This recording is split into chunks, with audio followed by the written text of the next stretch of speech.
Okay, should be up and going. Working on Project Zomboid again, and we'll be working on 2-story houses again along this subdivision right here.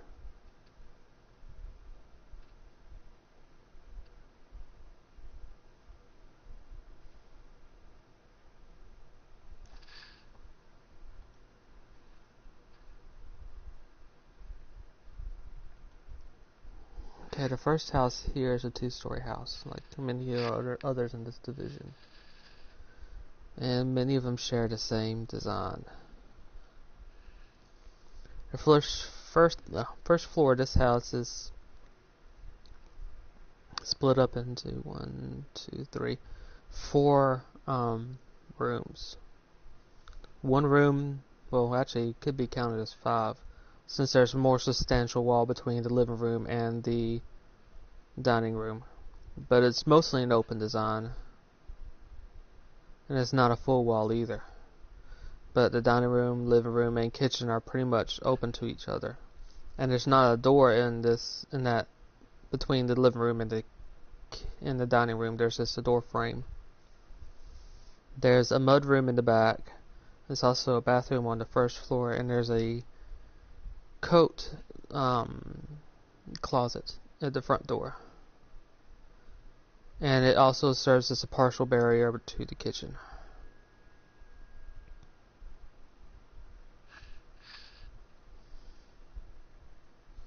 To help separate it. And like I said, it's mostly an open design.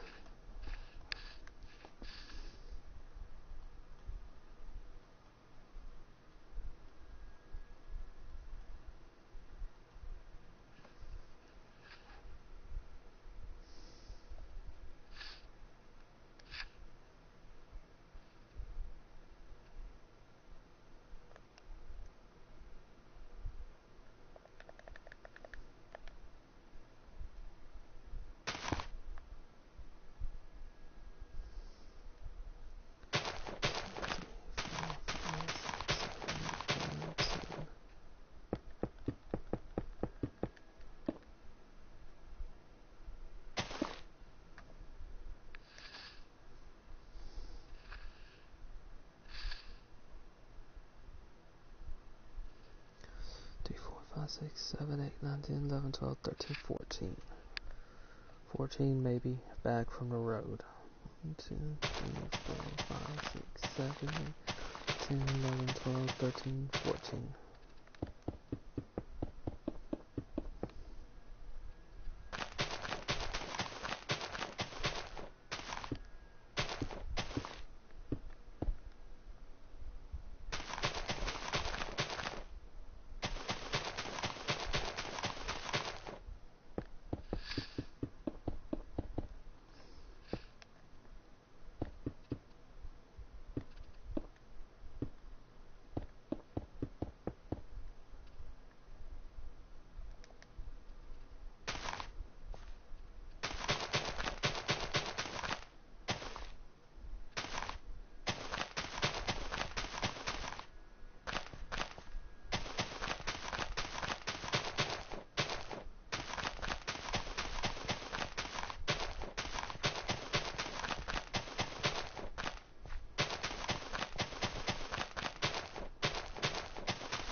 Okay, the living room is roughly here on the house. And I'll use the darker nether brick for the walls.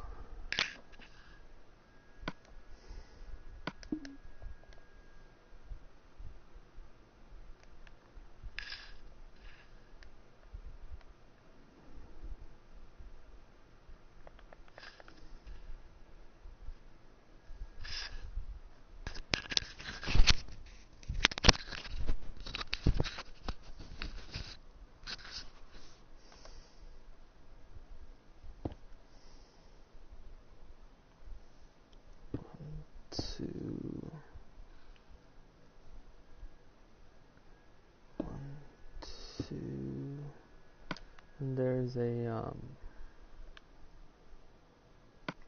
window. Actually, I'm gonna do this.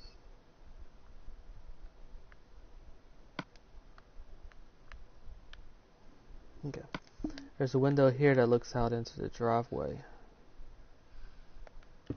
Roughly here. 2, 3, 4, 5. Maybe here.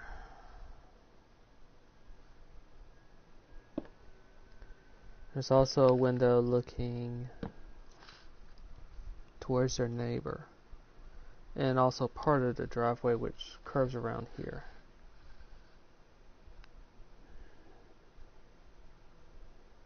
I think I'm going to move this over by 1.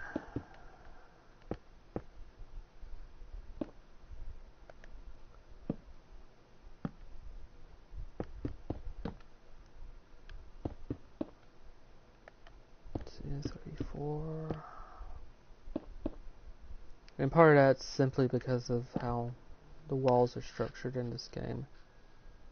Part of the driveway actually moves along the side of the house. Along here.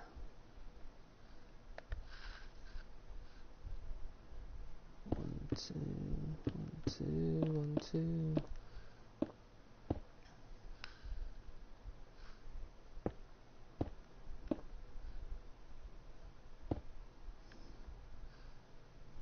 And this is the wall between the kitchen and the dining room. There's no door here, it's just a door frame.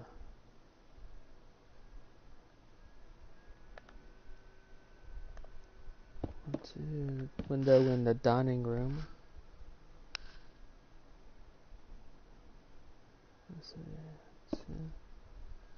1, 2, 1, 2. This should be the wall for the stairs going up. Goes at least that far. It's going to go a little bit further.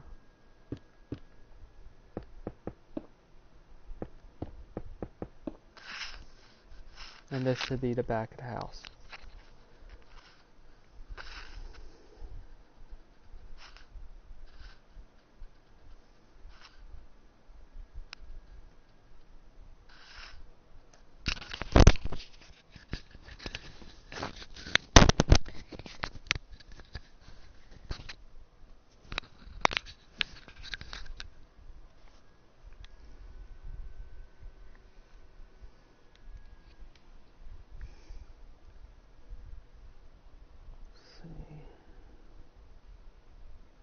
Two, 3, 4, 5, 6.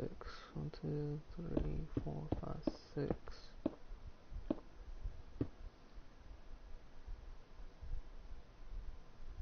There's a door here.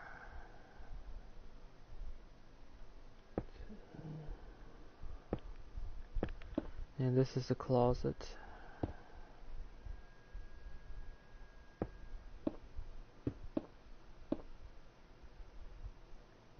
Closet right next to the door.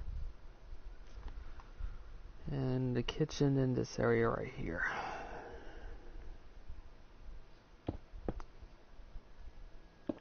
4, 5, 6. Window here. 2, 3, 4.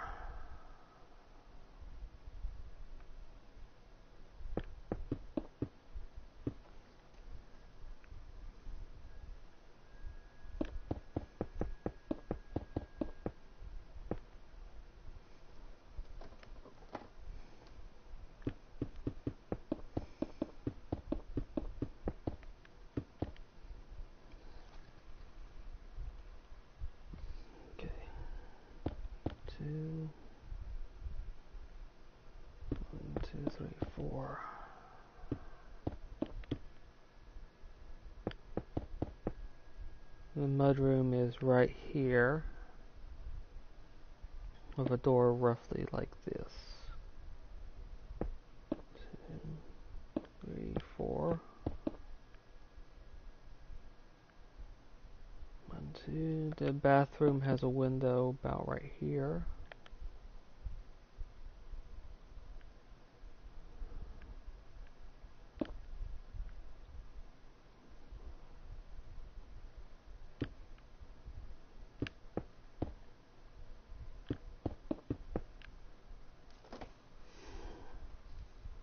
These two walls should be flush,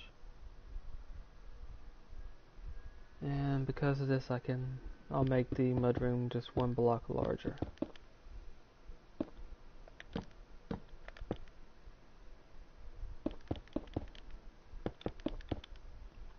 And it'll still work. Door to the bathroom is roughly here.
For the floors, I'll use white wool, since that makes the it looks, in the city texture packet, white wool looks like a tile, or a white tile. And I'll use that for the bathroom as well. I'll use stone for the mudroom. And I'll use birch for the living room, and the dining room.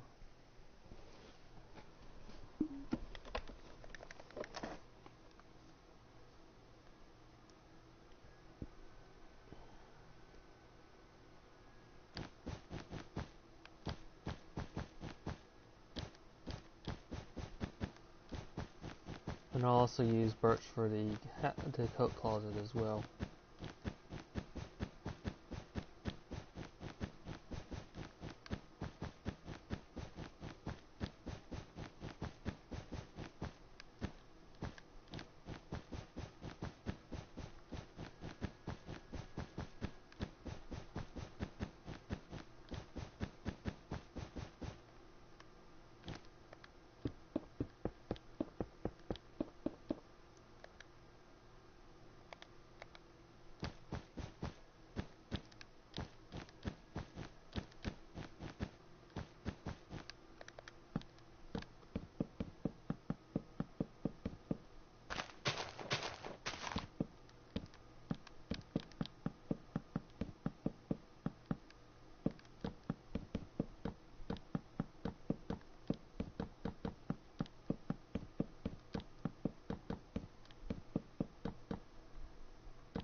And there's a window roughly here at the start of the stairs.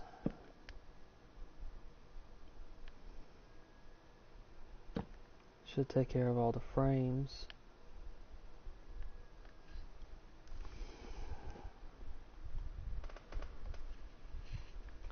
Two windows in the living room specifically, one going out to the looking out to the driveway, one looking out to the driveway that runs along the side of the house, one in the dining room looking out towards the neighbor, one window in the hallway right next to the stairs looking out back, one window in the bathroom.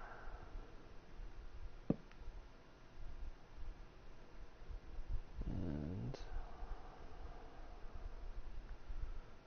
there's two windows in the kitchen. I missed one here. And this one roughly looks like it's lined up with the window in the dining room. This an exterior door to the mudroom, interior door from the mudroom to the kitchen, interior door to the bathroom. There's a door frame, no door, between the living room and the dining room, and a door to the coat closet right next to the exterior main door.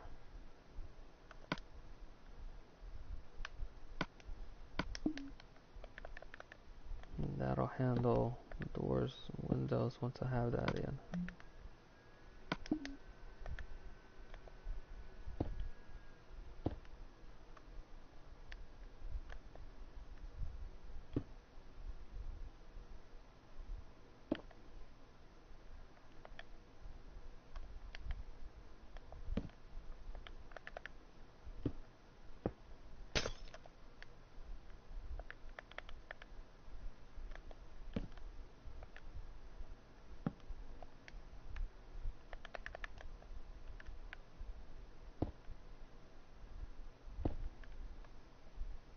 And that'll handle the first floor of this house.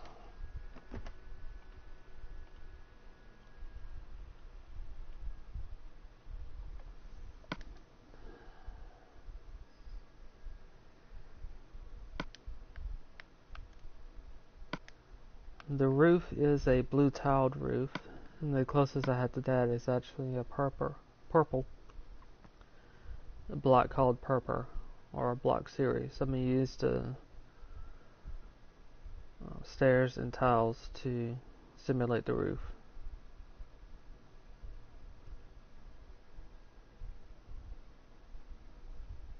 And I'll use spruce to separate the floors. There's a line of bricks. I think spruce will handle that. And I'll also use spruce thin to come back and do this. Along the corners of the house there's a darker type brick, but I really don't have darker than netherrack, and red would stand out, so I'm going to use spruce in the place of this brick in areas where it appears.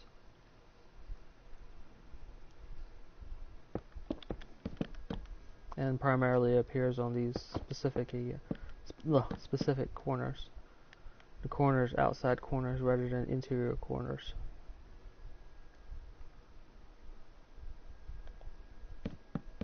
And I'll extend this dividing part throughout the house.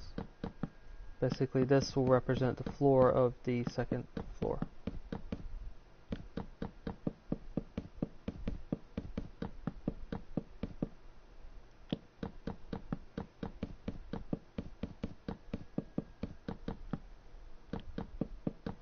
Where it goes, where I extend it inside the house will depend upon where the rooms are above it. Because it also will alter how it looks on the bottom as well, the first floor.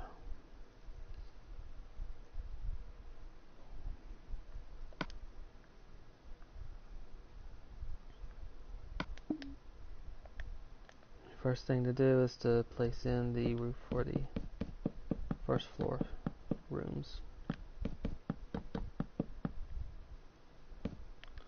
Oh, that's right, second floor. 2-story rooms are different than the first. And I'm slightly off already. I'll do the roof instead for.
Let's do some modifications already.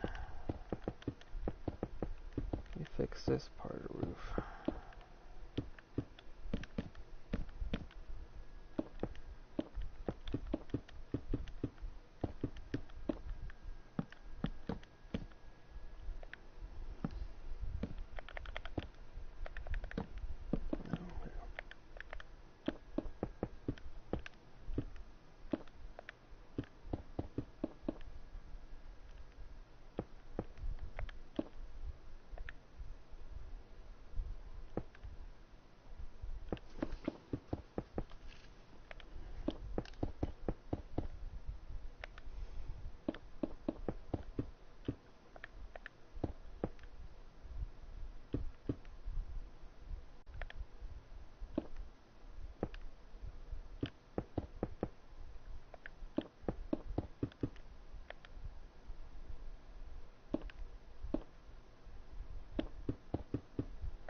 The living room, for the most part, doesn't have anything above it.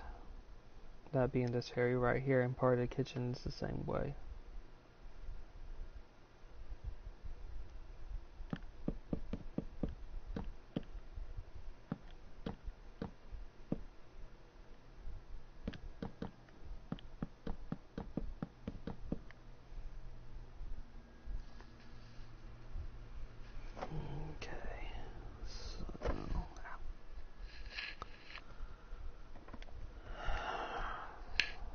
Second floor. Second floor is broken up into 1, 2, 3, 4, 5 rooms. 1, 2, 3, 4, 5, 6 rooms. 6 rooms counting the hallway, connecting all the rooms. There's 2 bedrooms and what's set up as an office, as well as a larger storage room and a closet.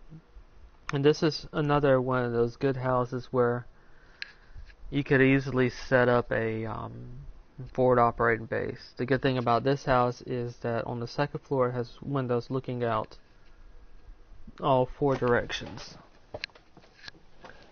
And there's also a window by the stairs, which you could put a rope ladder down. But not only that, but also at the end of the hallway too, so you have 2 exits that are fairly separated from one another in case you ever need to make a hasty escape.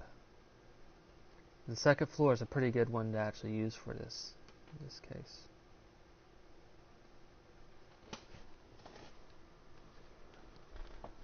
So if you're working in this area back here, it's a good idea to go to this house and to destroy the stairs and make sure that you put down a rope ladder from the windows in the hallway. See, better to use the hallway in this case, because when you break the window, to put the rope ladder down, you'll compromise it.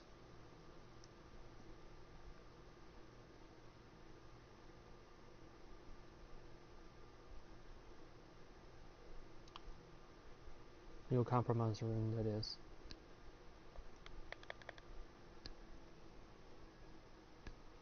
Okay, this one has a window that's lined up with the window below it.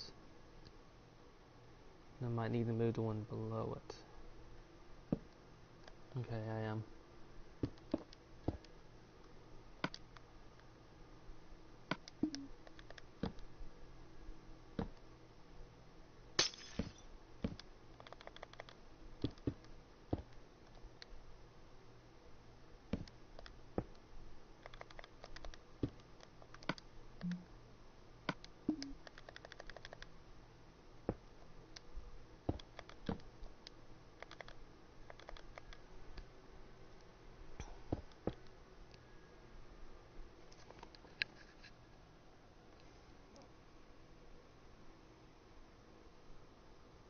And there's also the window, one of the windows I was talking about, the window at the end of the hallway. It's roughly here, right next to the door.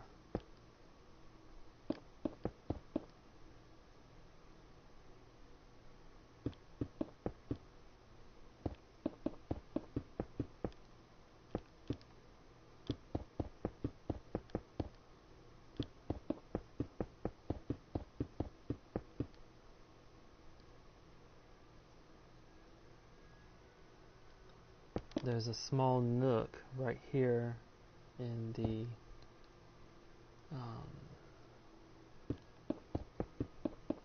master bedroom where there's a bookshelf, and I'll put that in. One moment.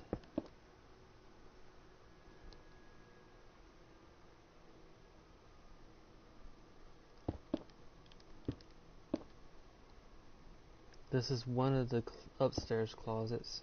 This one opens up into the hallway. The door being roughly there.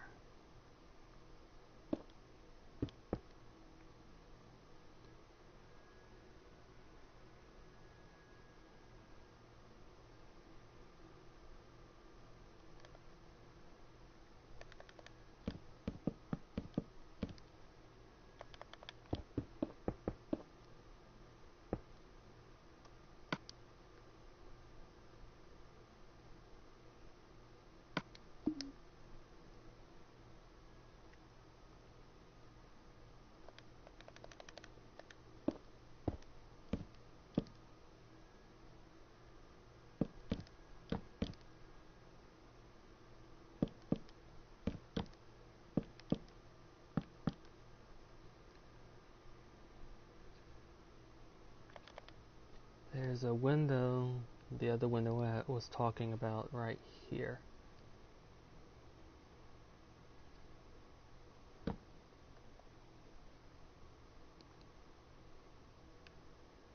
Right there.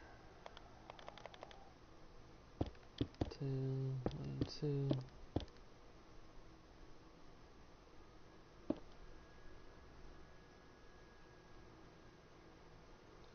The door to one of the upper bedrooms.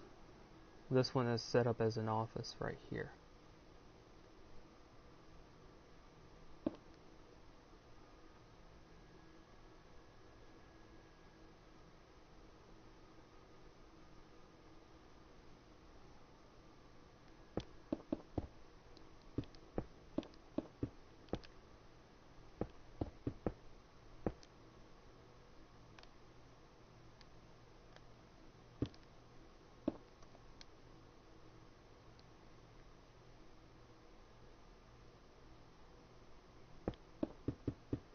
And there is a large storage room roughly here.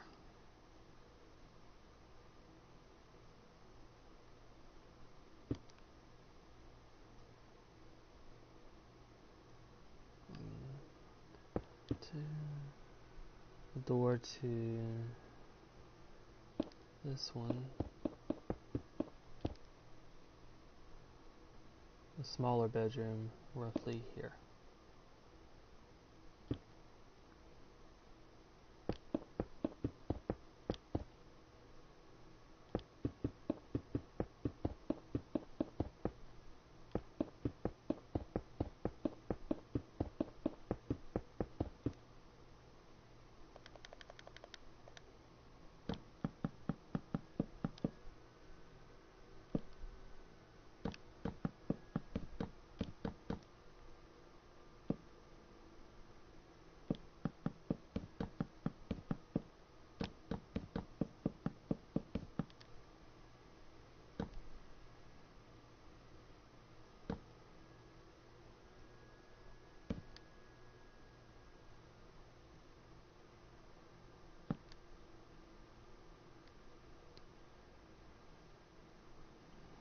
Okay, the door to the master bedroom is roughly here.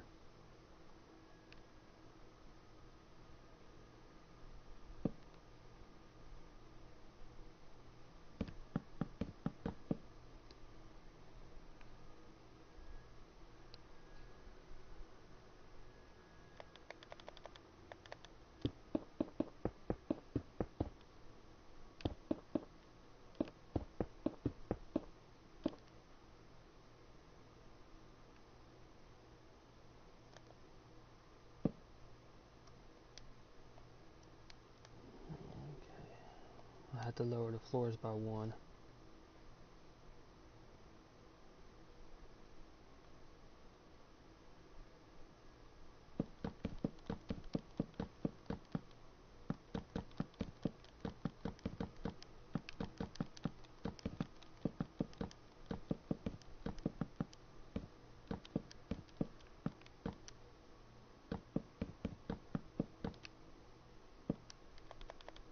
And I'll make the hallway right here, this one block larger.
problem with this is I have some slight problems with how to work out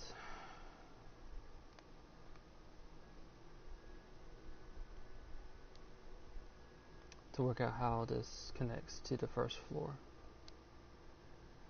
If I put down this, then I'll make a slight ring around here that's a mismatch with this right here. Second option is to make this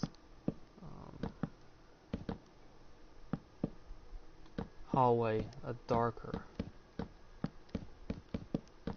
wood, such as spruce.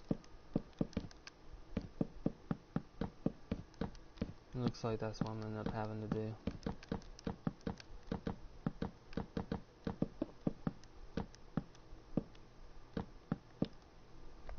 With some areas I can fix that by using carpet, so that's not too much of a problem.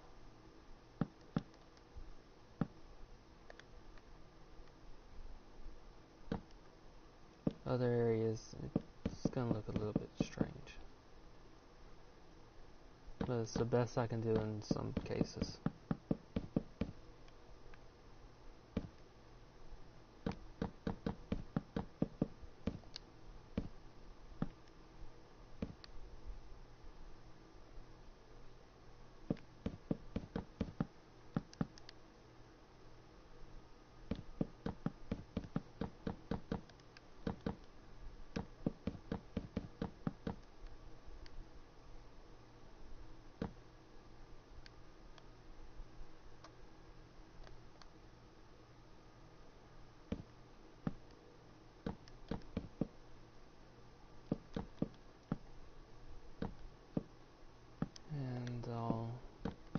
Use stairs to make this look like molding, and that should in theory help me out.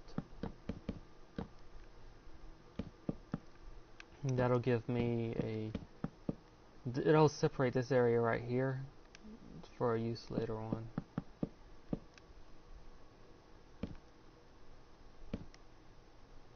It'll give a soft separation.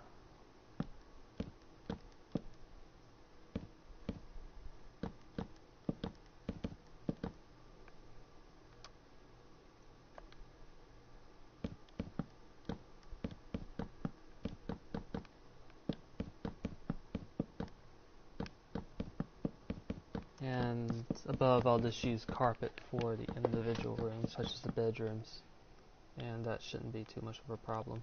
With the City Texture Pack,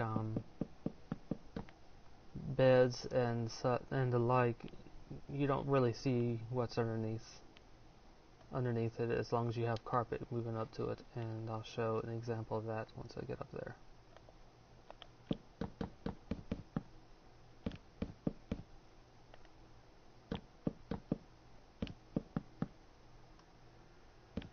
I'll do that once I've put in the floor.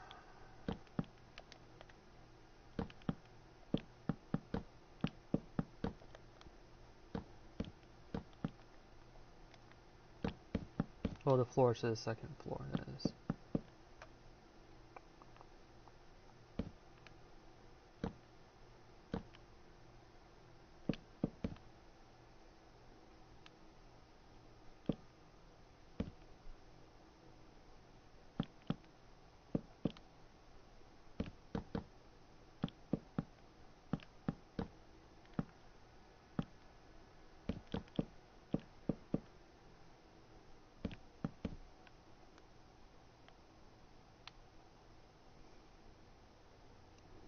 Roughly here.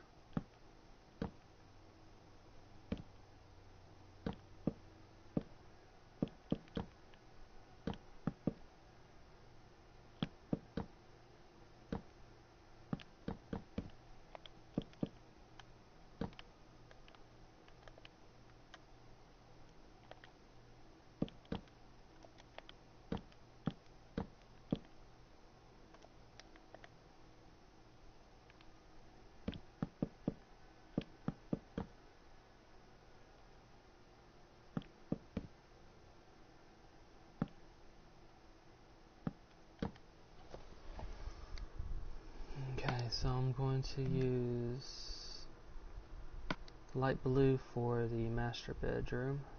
I'll use pink for the second bedroom. I'll use, let's see here, this kind of brown carpet for the office.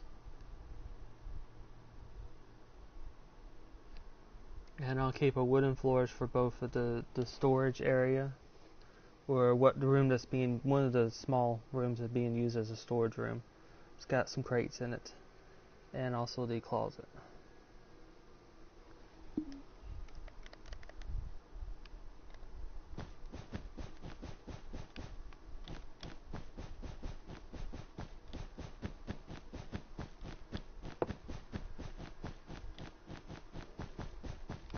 And another reason why I ended up using spruce is simply because I can't use a carpet and a door in the same location. So in that case, and I'll do that bed example. And just a crafting table. So I wanted to have it flush right here. If I were to put it on the other side, I would have to use wool right here, and that really wouldn't work. So I'm indenting the door in right here. As for the carpets, it's not really that much of a problem. I've got to add in a window. Window is roughly here.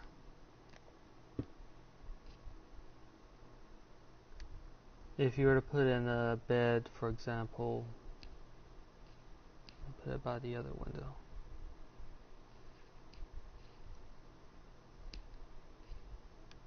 The other window is roughly here. Right here. Then you really wouldn't see it as long as the carpet is right up next to it. You would see it in this case, because you can see just a little bit of the block underneath it, but carpet covers that up quite nicely. You can see it a little bit right here, but it's not too large when you're using chests. As for crafting tables, it's pretty much flush as well.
Okay, one window in the second bedroom, two windows in the hallway,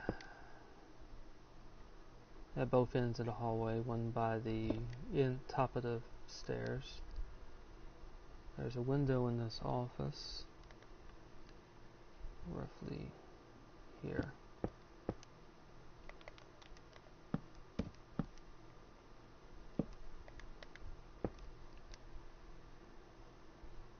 No windows here in the second storage room or in the closet.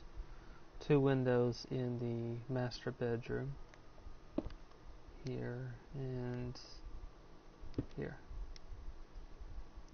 Before I work on the stairs, I'll take a look at and fix the ceilings in here.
Stairs are in. Now to do the roof of the second. The roof and the ceiling of the second floor. Since I've used spruce as the floor, then I'm going to use something different as the ceiling.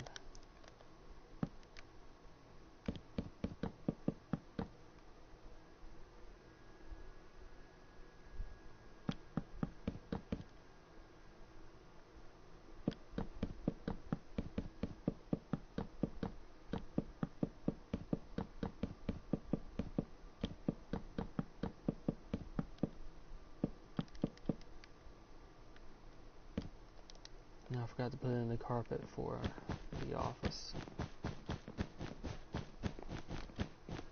which I could have just left it as a spruce, I suppose.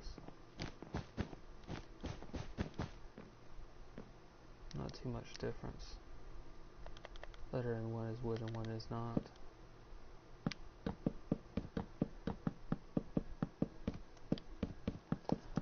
Okay.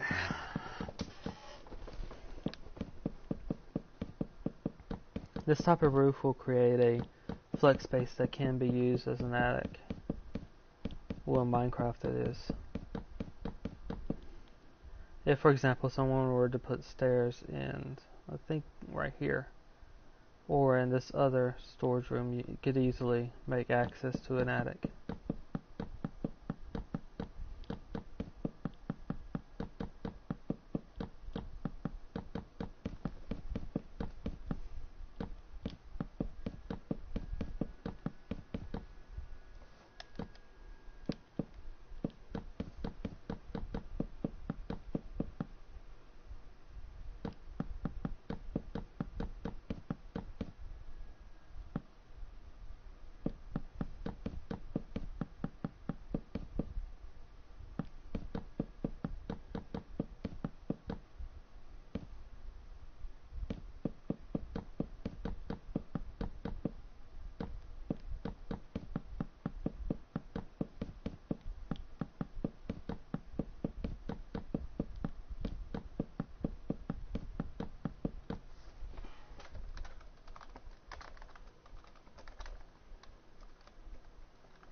And this will be the area that could be used as a flex space attic.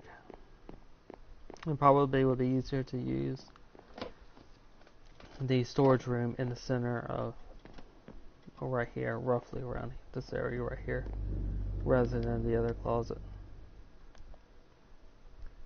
The center of the second floor.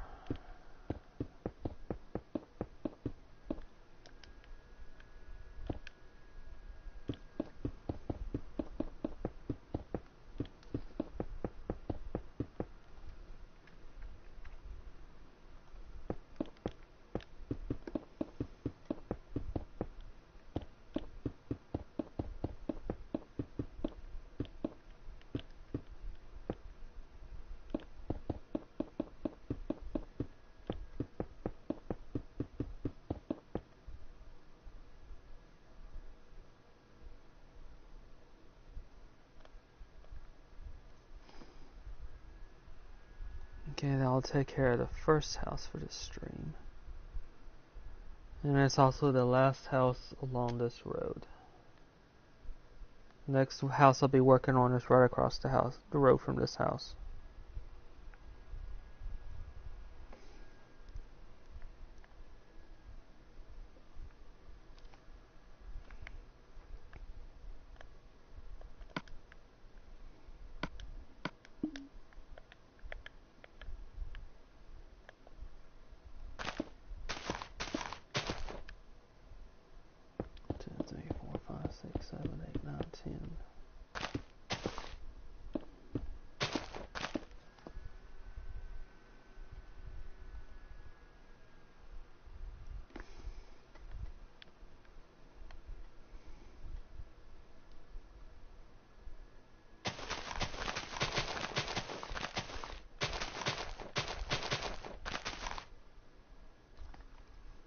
So 1, 2, 3, 4, 5, 6, 7, 8, 9, 10, 11, 12, 13, 14, 15, 16, 17, 18, 19, 20, 21, 22 from the road.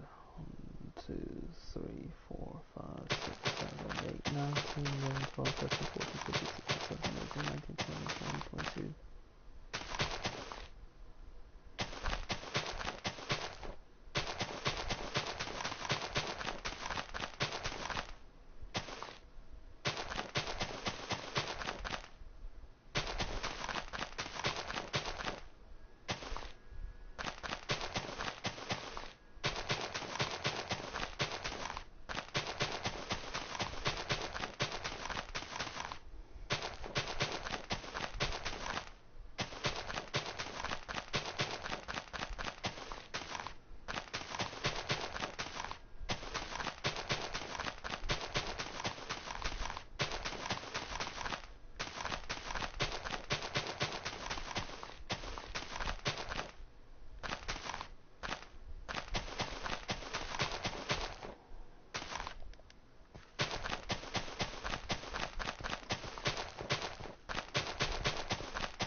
So window, time to position it right.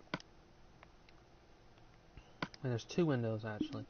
One looks directly and is right over part of the driveway. And the other is sort of right next to it.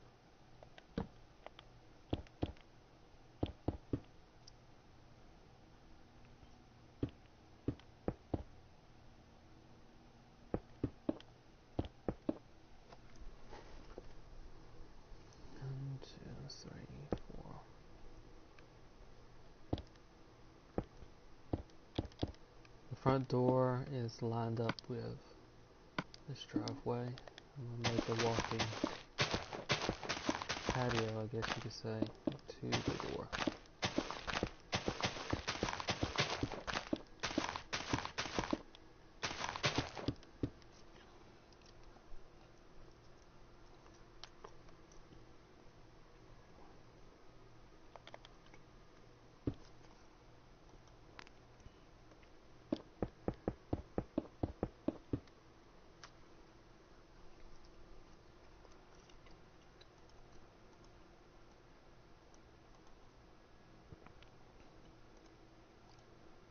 And I'll place a link to the map that I'm using if anyone's interested. No one's there, but you know, be useful in other streams.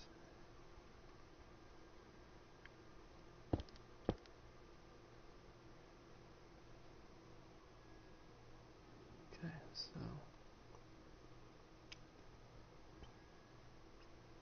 1, 2, 3, 4. There's a closet here, roughly under where the stairs are.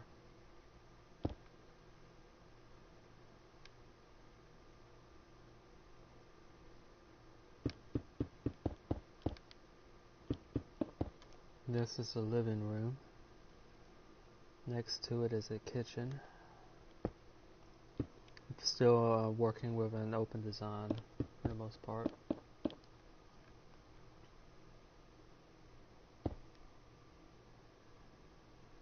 Two, three, four. Roughly here. 2, 3, 4.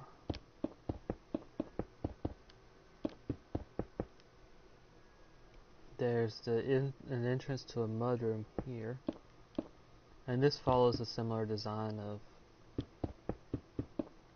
another house over there. Many of the houses do have similar designs with slight tweaking.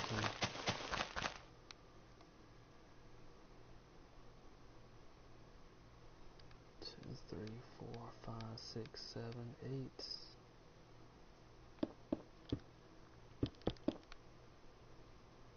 Door to the mudroom here, and door to the bathroom here.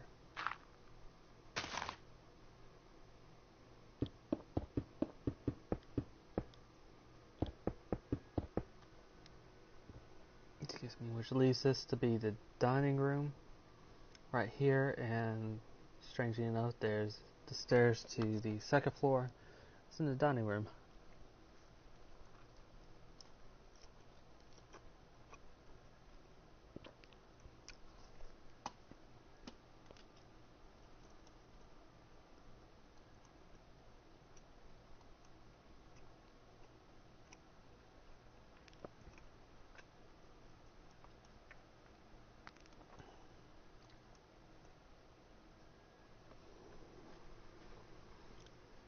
Okay.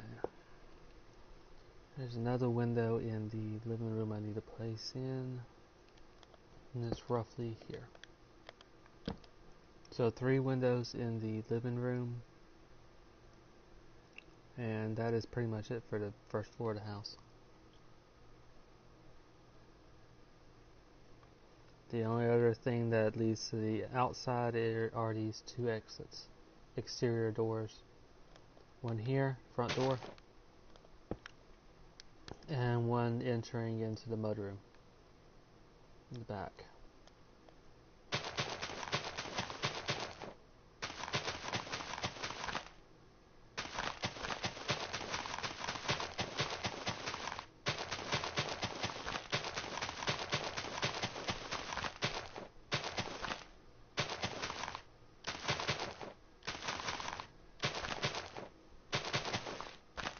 In the Project Zomboid game, well, I can't put it in the wallpaper, but the wallpaper on this house is very pink. In fact, every single wall on the first floor is pink, or pink flowers.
I'll use white wool for the kitchen and also the bathroom on the first floor.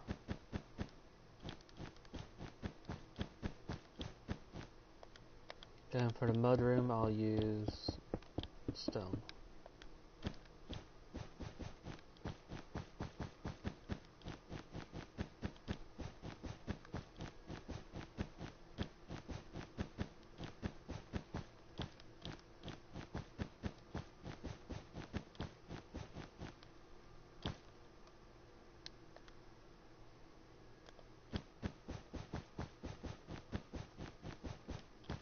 And instead of using wood, I'll use pink wool for the living room and the dining room. And that's mostly to reflect the character of the house, since, as I said, every wall on the first floor of the house on the interior is pink.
I think I've got, last time I checked when I was playing Project Zomboid, around 200 some hours on the game.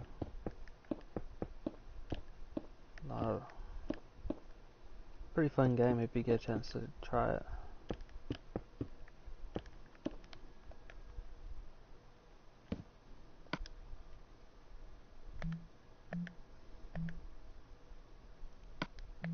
You can find Project Zomboid on Steam, and they also have a web page too, which you can look up.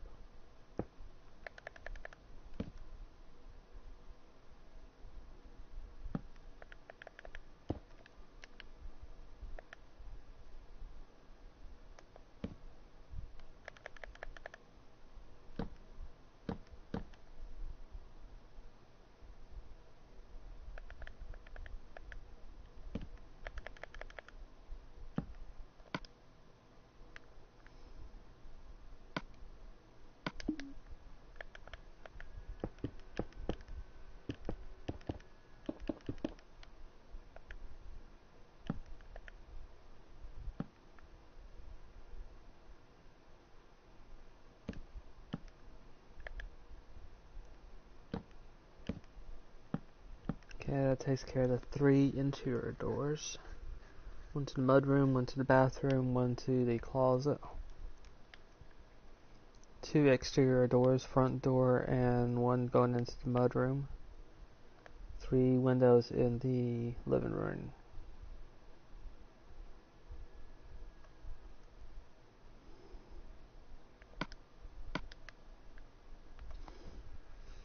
I'll put in part of the roof and start working on the second floor now.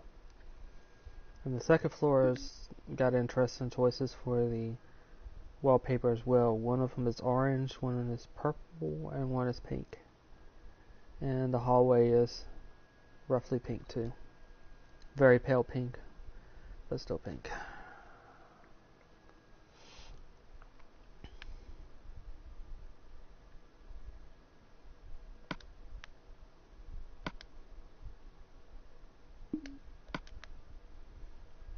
It has a brown tiled roof, so I'll use netherrack for that. And also specific highlights out on the corners of the house.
And this will represent the first floor, the second floor, or the floor of the second floor.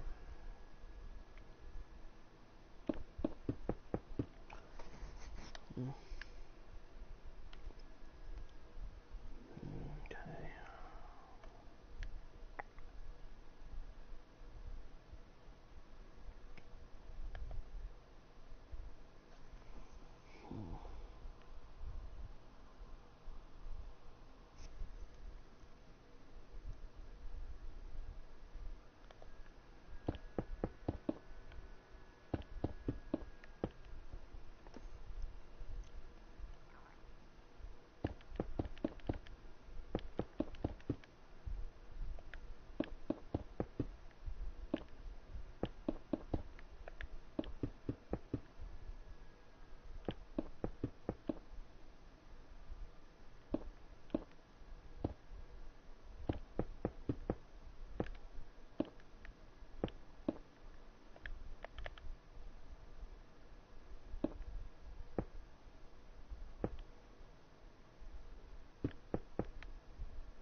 This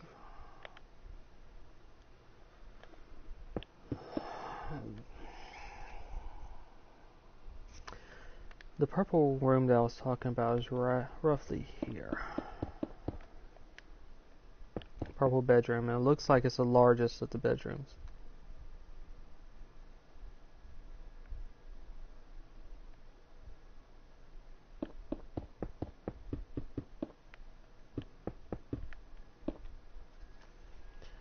There's a bathroom here.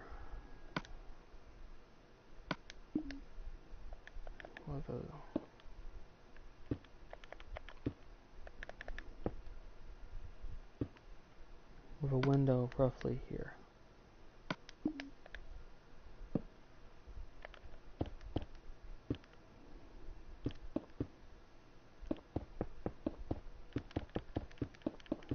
I'll extend this design to the first floor. 1, 2. A door to the bathroom roughly here.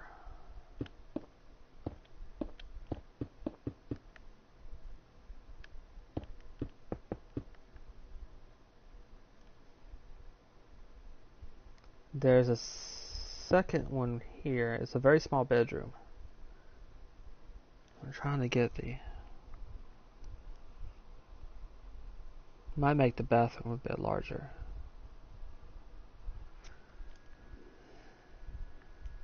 The problem is getting the exact dimensions right without distorting them.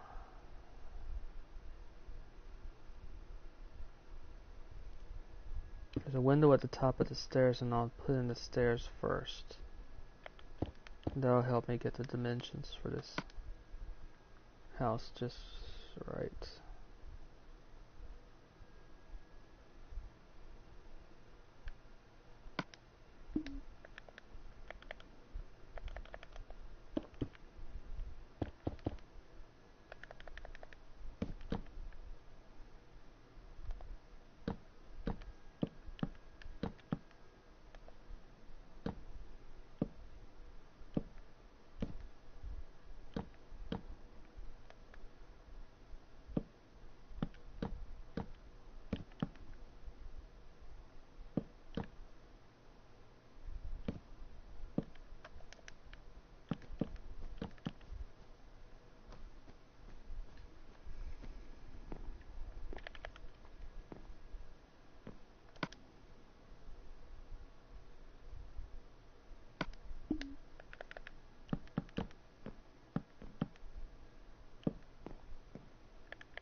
Got a wall here, and this wall will separate the hallway from a bedroom right in this area.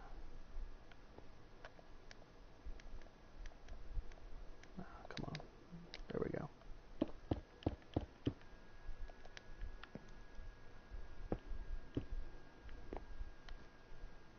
Okay, that works.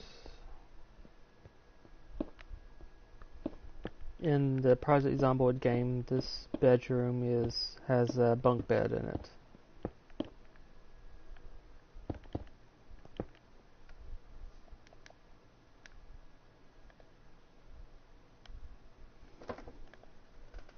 It's got a window roughly here. Maybe slightly off though.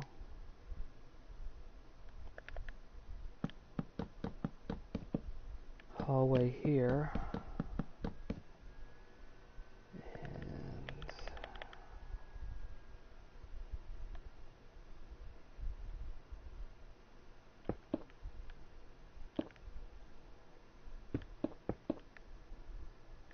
that's really gonna throw it off.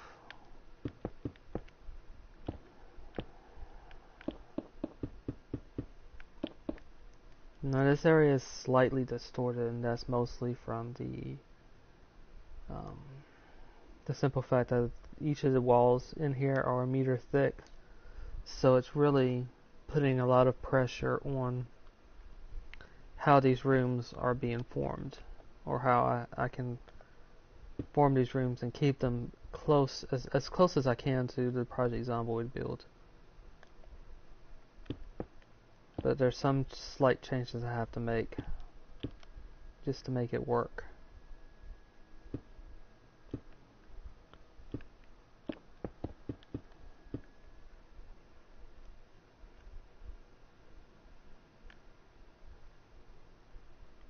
And this one is 1 step too tall.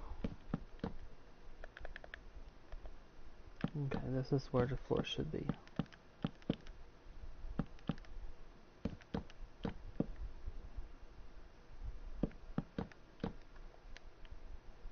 And I'll make a slight complication for the closet now.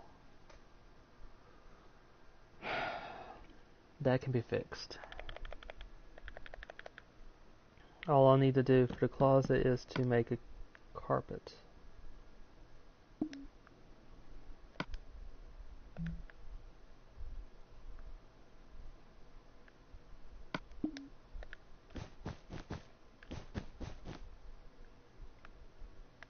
And I'll just end this right here. And that should cover up the flooring right here. So that it looks a bit strange, I suppose, but I can't really put the carpet through here without making other alterations here.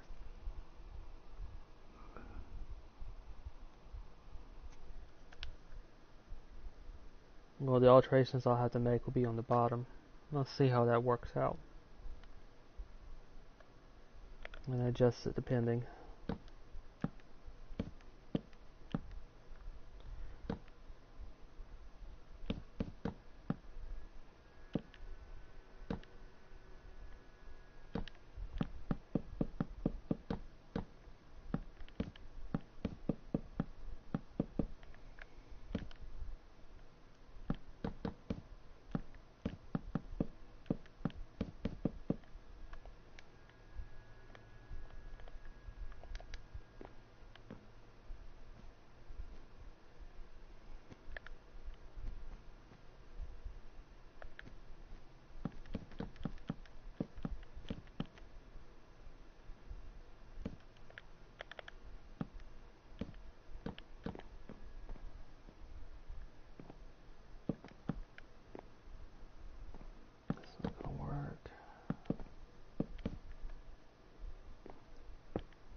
That by one. Shouldn't hurt it too much.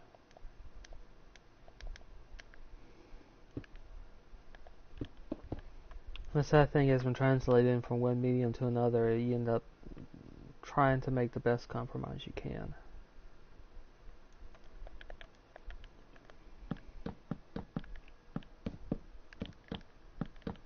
I'll have to take a look at the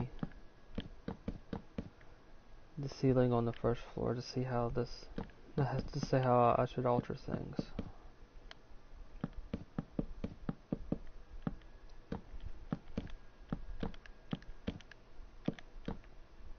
Once I've put in this floor.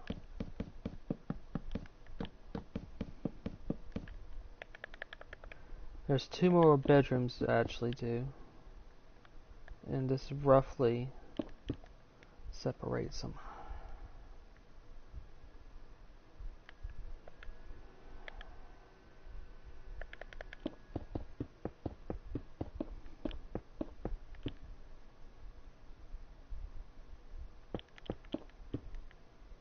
Instead of making the indent into the bedroom, since this bedroom is, well, it's big enough, this almost becomes a master bedroom where it really wasn't in the Project Zomboid house. I'll use the extra space here. So a slight change in design on the second floor.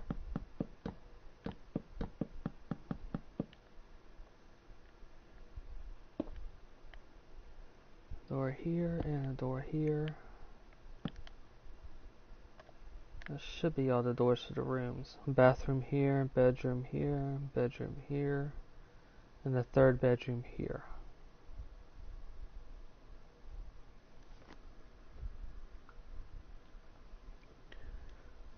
The third bedroom has 1 window looking out back. The hallway has 1 window at the top of the stairs. The bathroom has 1 window looking out back. And this bedroom has 1 window roughly about here.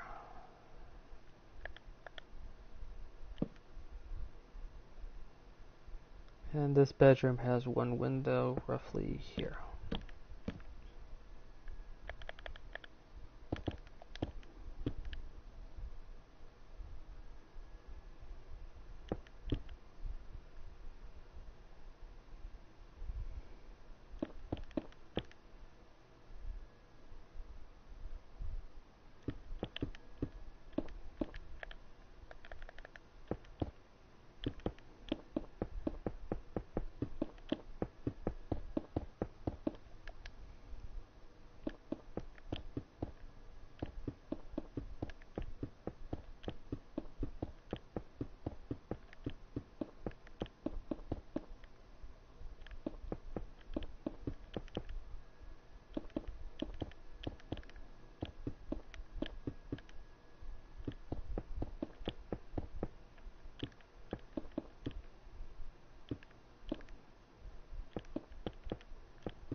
Okay, all the windows are in, placing in the doors. May need to do some alterations to the doors, depending upon how I can.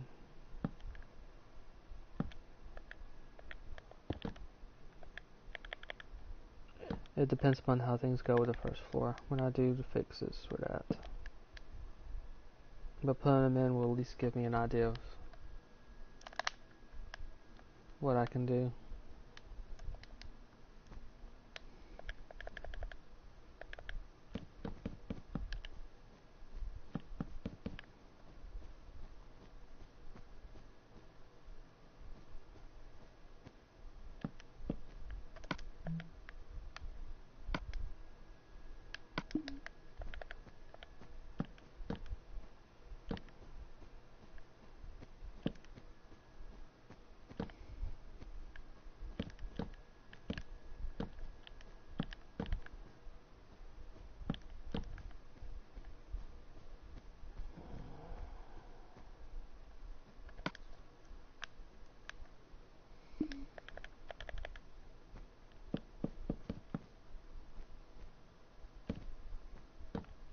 Some are going to be easy fixes, such as right here.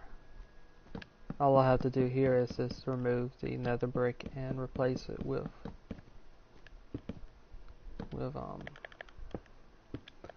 birch wood, since it won't be seen from the outside anyway. And the same is true right here.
Okay, so the first floor is fixed, but it'll let me see. I'm gonna take out where the doors are and see if I can do anything about the carpet in the hallway. That being the primary concern. If it works out properly, I might be able to do a wool block.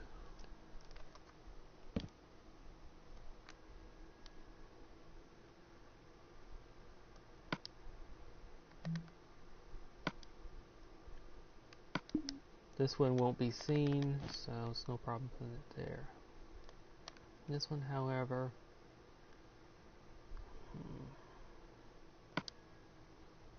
what I can do here is this. And I'll place in lights for the dining room. And that should fix that area. No, it's still going to be a problem. No, it's not going to work.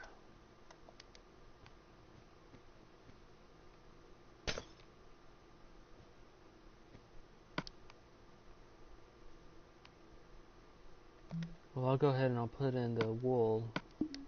Then I'll try to work around it down here.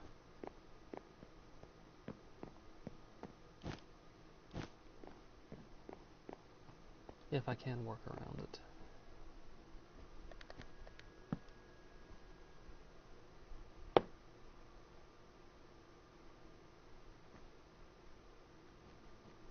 Now there's a dining room here, and what I can do is this. May or may not work. No, it's too low.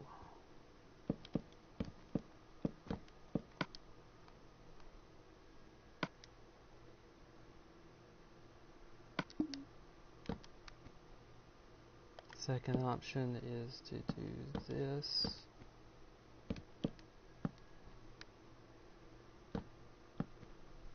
And make a lattice work.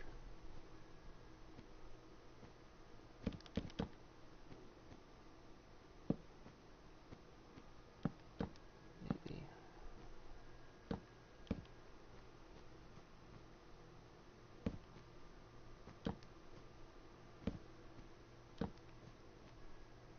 I think this might work better.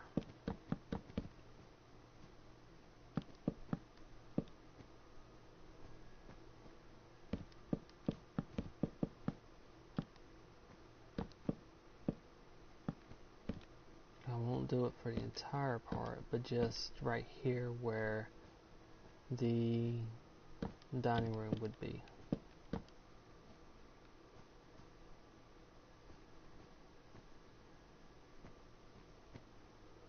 That'll leave a kind of soft hallway right here going to the door, and separate this area right here for the dining room, I should say. Anyone who ends up downloading this could use it for something different. Here I think I can get away with just doing this and make a dividing area. Use this to divide the area, and that'll also extend out to here. And then I'll just use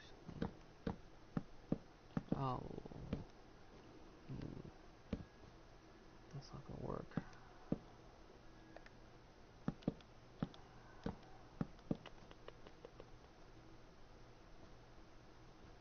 I'll just extend it a little bit here, and I'll make a molding for the living room.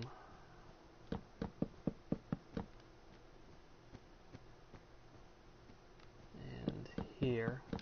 And it'll create basic, it'll allow me to separate certain areas.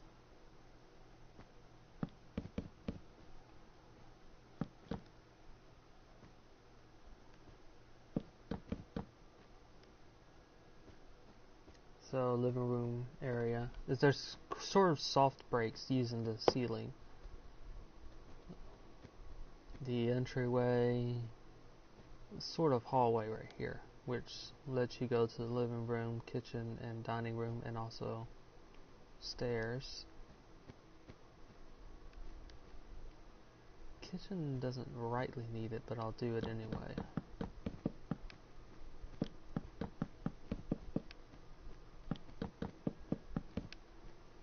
And then the kitchen.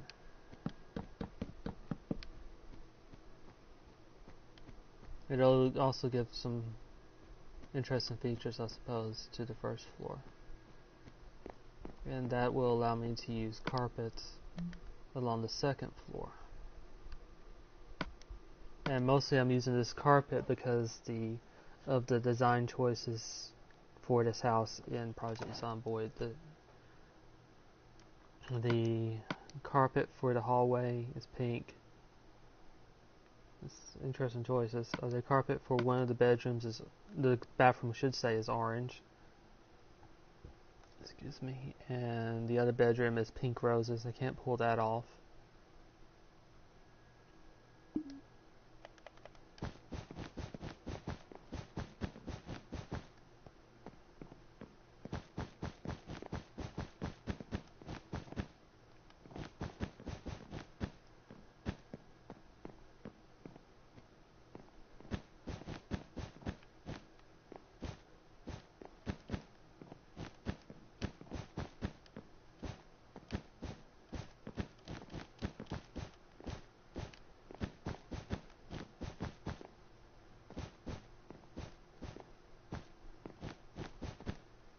This is a fairly good house to use as a forward operating base.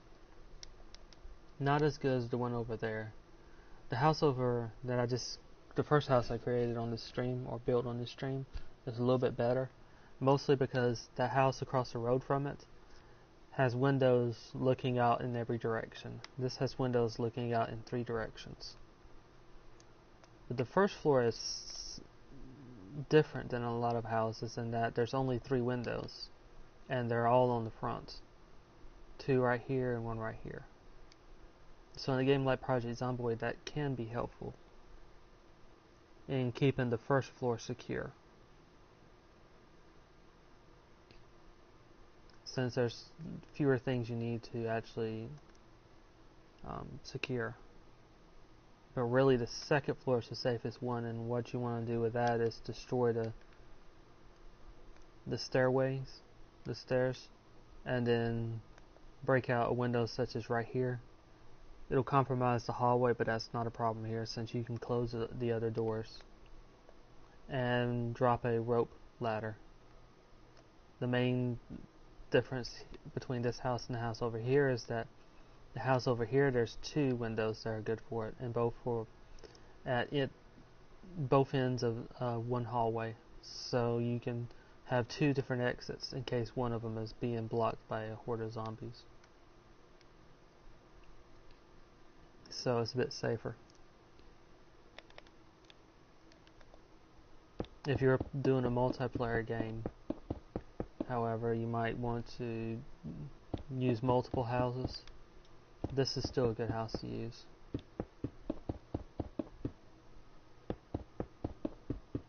This whole subdivision is 2-story houses. So all you really have to do with a lot of them is just use a rope ladder, and since zombies in Project Zomboid as of yet do not climb rope ladders, you have a more secure place.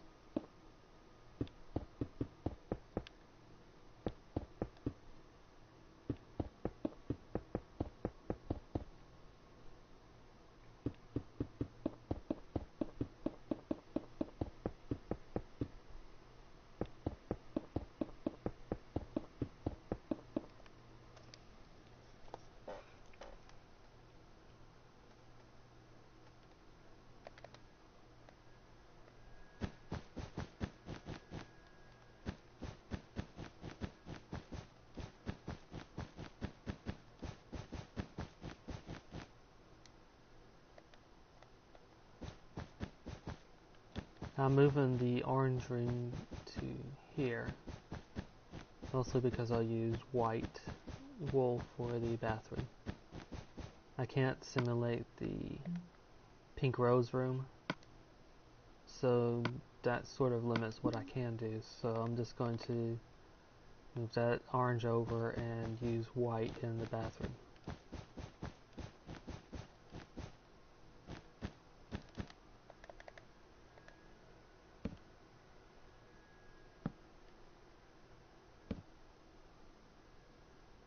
Okay, the interior doors are all in. One to the bathroom, bedroom 2, bedroom 1, and bedroom 3.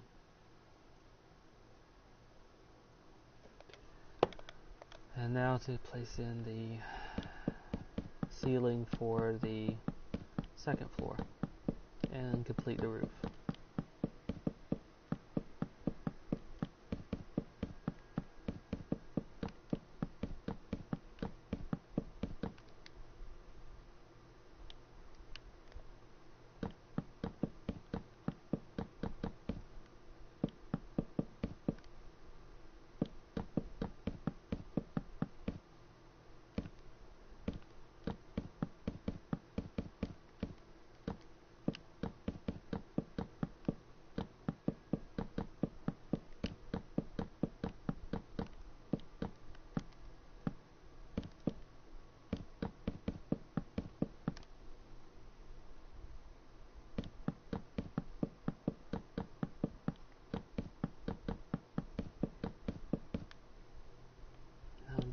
This birch might make this room a bit too orange.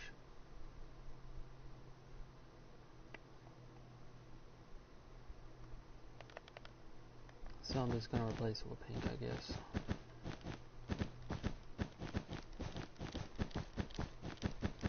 You've got a lot of red from the wall as it is. It looks a bit strange too because I've got brick for the interior walls, but there's no wallpaper in vanilla Minecraft. So, trying to work with the best I have. And if I were to put an orange,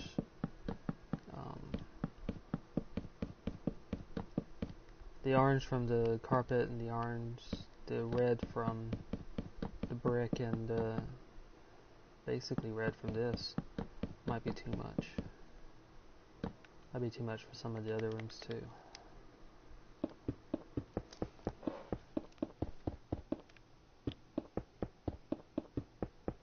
But orange might have been too much.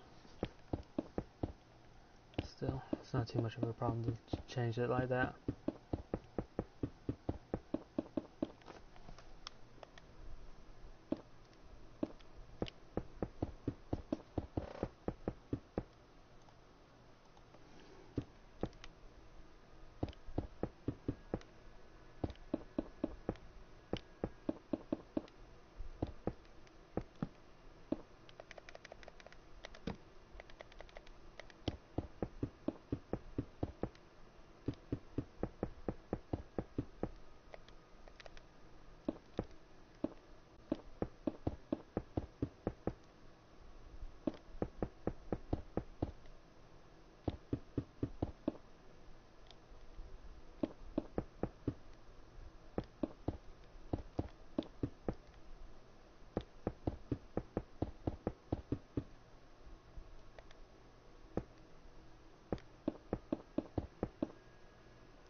Okay, that's the second house. First house on this side of the road.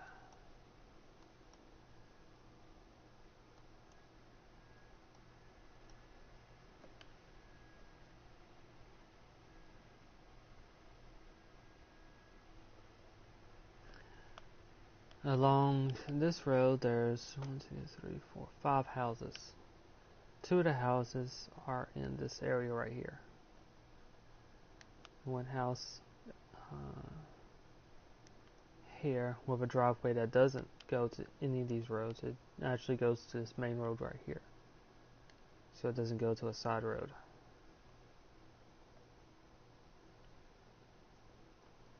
There are 2 along this side.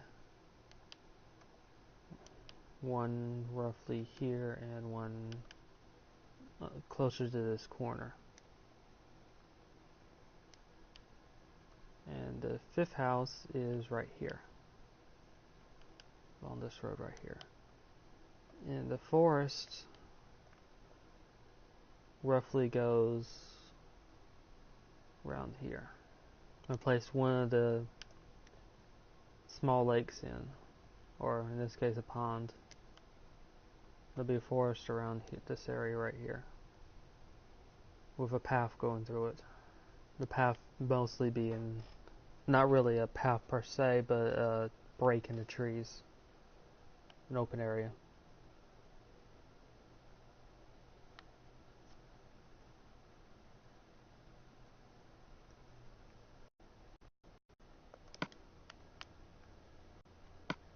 So I'll start work on this house and hopefully I can get 3 houses in for this stream.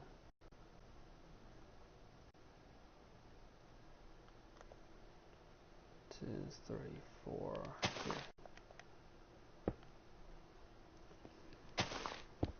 2, 3, 4, 5, 6, 7, 8, 9, 10.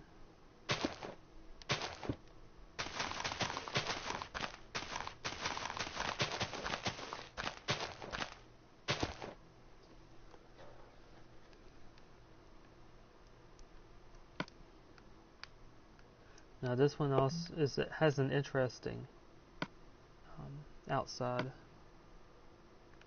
Actually, it's one of the houses I like in terms of how it looks on the outside.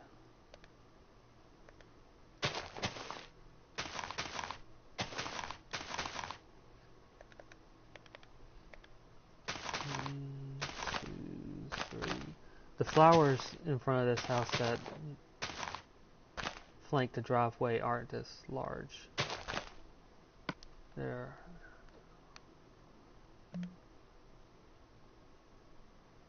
But these flowers look nice compared to what I can use in Minecraft. So I'm going to use these flowers instead of tulips. One,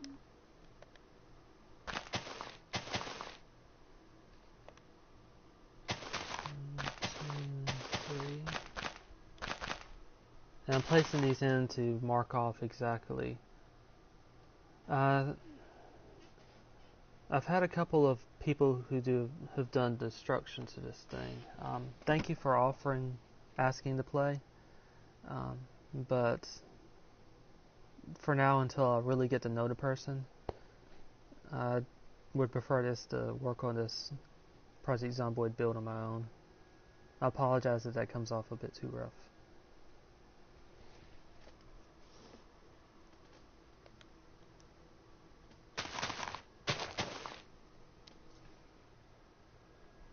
That's what they told me too. I'm not saying that you do, it's just after having to do a lot of repairs on this build, it's a little bit hard to actually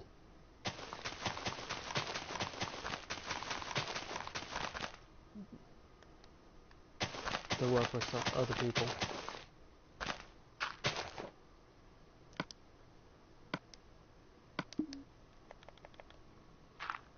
Unless you really know them. And if I get to know somebody well enough, or know them a lot longer, I might. But for now, it's just easier just to work on it on my own. I'll place in my gamer tag for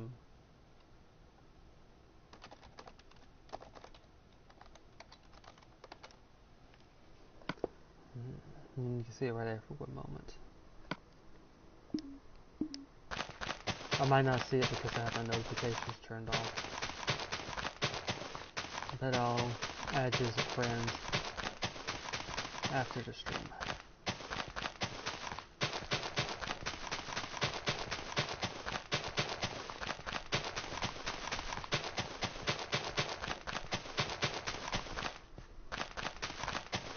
Oh, it's on the PS4 too. I probably should put that on the...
In the Project Zomboid game, right here it looks like maybe peonies.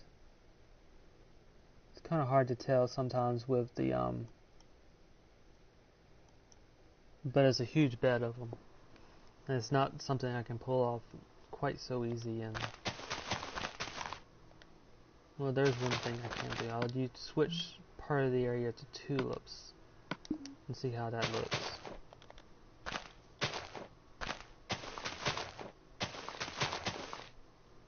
That looks fine too. The peonies, I think it might be a little bit better in this case. And I'll just lower this by 1 maybe. No. I'm gonna keep the same height. In a way, it also,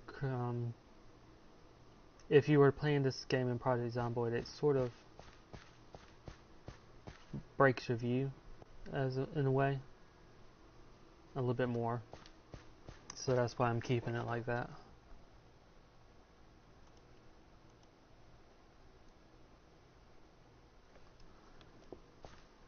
This driveway goes up to the front door, so I'm going to break the driveway up. Part of it for the driveway, part of it for a walkway to the door itself. Or a small patio to the door.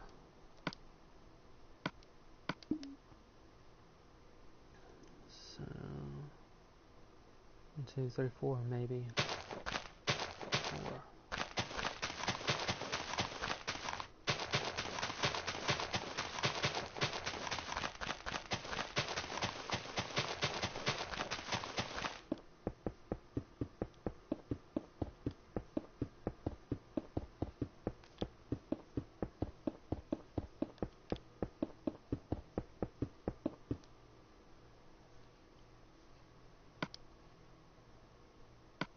I'm going to use brick and another brick for the walls of this building, and another brick for the corners, the highlight corners.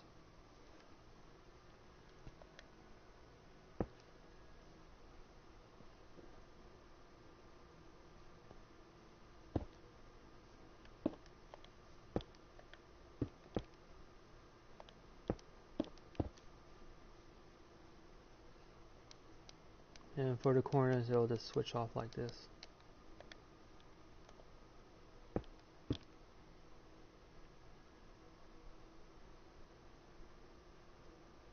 Let's see. There's a front door roughly here.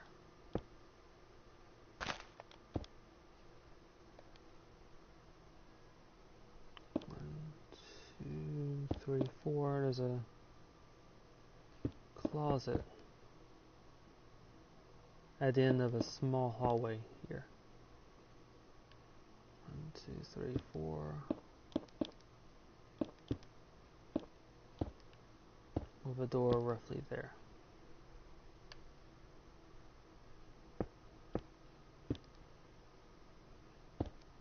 The living room is here.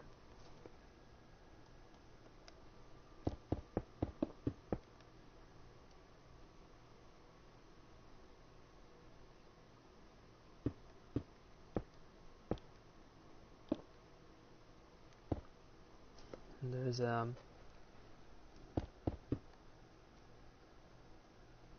this might be a little bit harder. There's stairs going up to the second floor right here.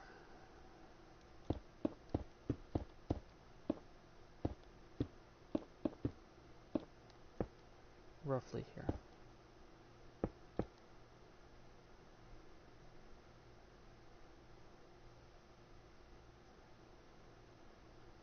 Okay, I've got the entrance to the living room here. 1, 2, 3, 4. And the kitchen and the living room are, it's more of an open design. There's not any doors separating them.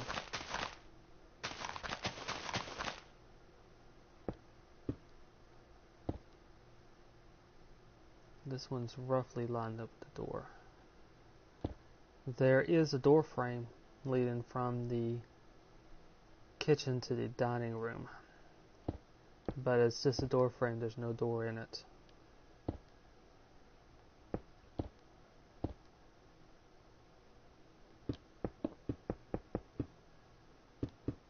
The living room is here, and there's an artificial separation between the living room and the dining room. And it's mostly achieved here with the use of a chair and a table for a TV.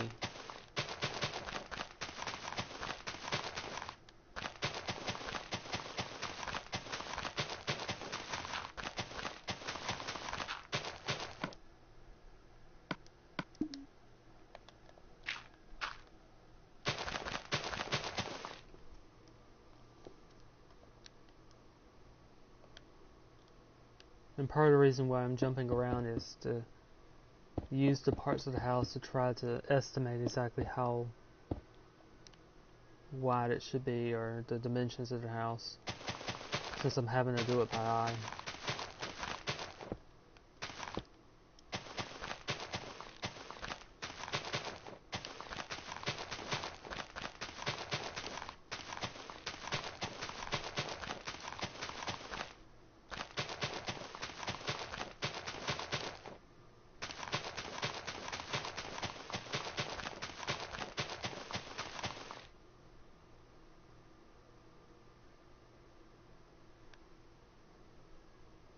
Okay, the kitchen has 1, 2, 3, 4. 2, 3, 4. A window roughly here.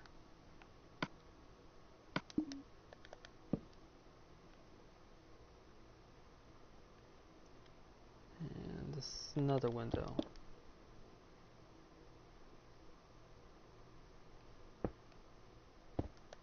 Roughly here. And there's a mudroom about here, maybe.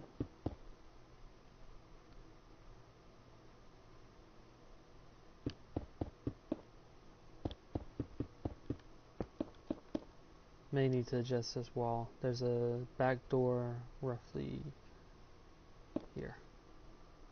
Not specifically lined up with the door into the mudroom.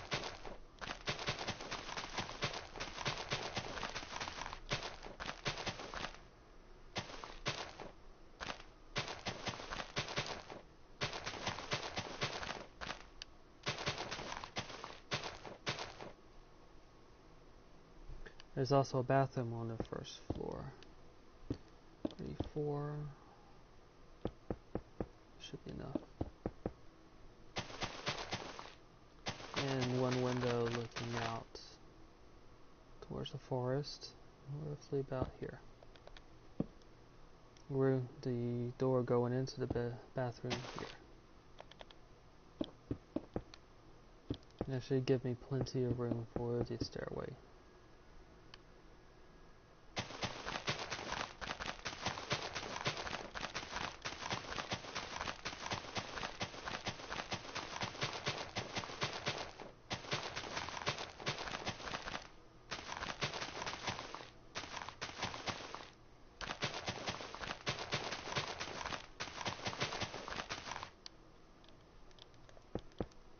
And there's a small wall right here, which helps block off the kitchen, but it's pretty open still.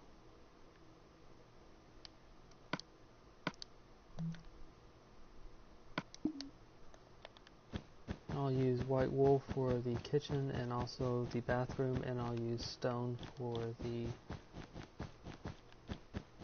mudroom.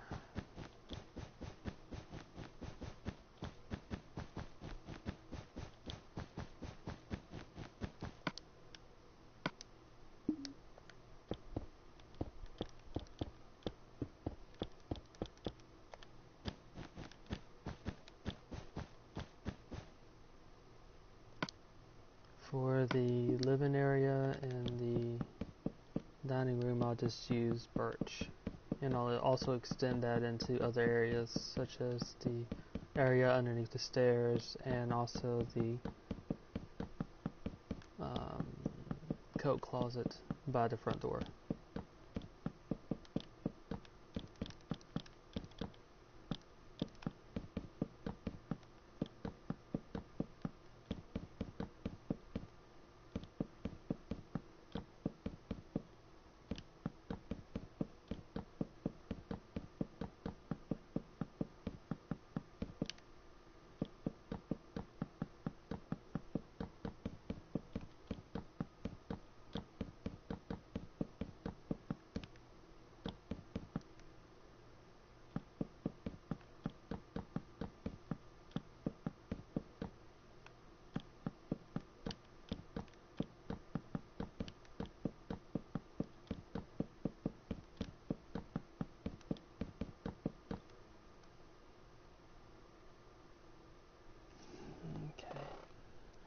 Got a couple more windows I need to place in. Done the bathroom, 2 in the kitchen. There's 2 in the living room. One roughly here. I'll place it right here.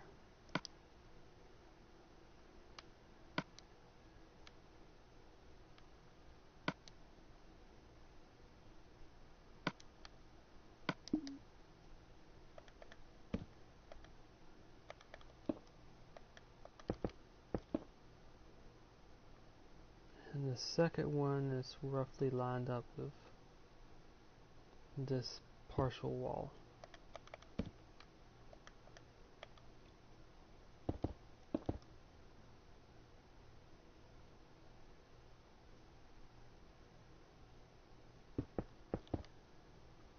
These bricks I'm using right here is a bit slightly exaggerated.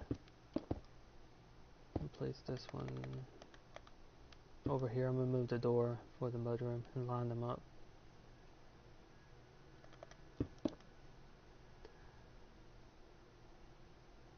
They're actually smaller than 1 meter, but it's kind of hard to actually get the design in identical, since this is the smallest type of blocks that I can actually work with in this case. There are slabs, but it won't really help me too much.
No, this doesn't really work all that well, so I'm gonna...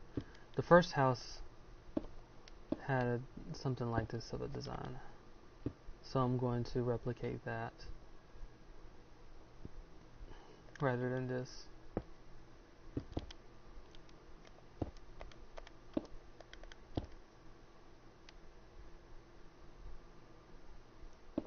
Sometimes you just have to test things out, and they don't always work out the way you like them to.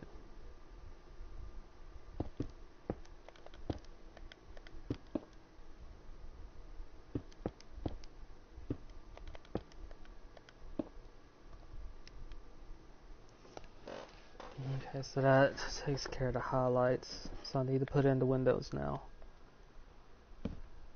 2 for the living room. Well, at the moment I'm putting in the frames. 2 for the kitchen, 1 window frame, 1 door frame for the mudroom on the outside, and I'll do the inside in a few moments.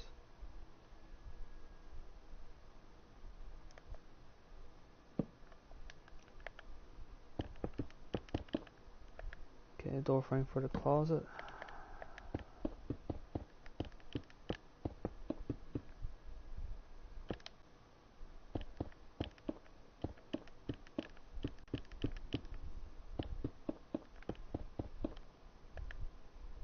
There's a door frame here, but there's no door.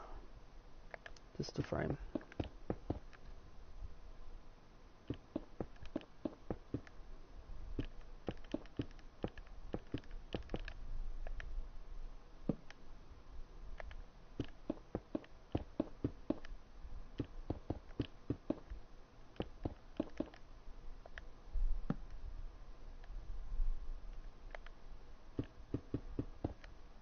Now to put in the window panes and the door frame, the doors themselves.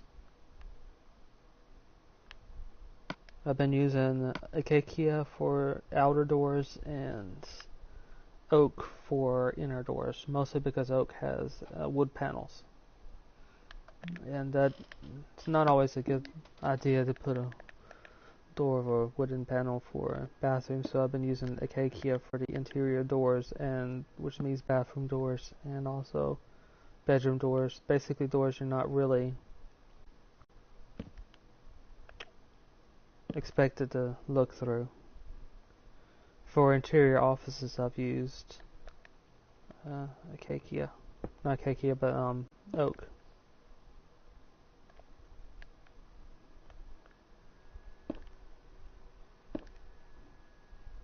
Since that mostly fits in with what you might expect for an office door.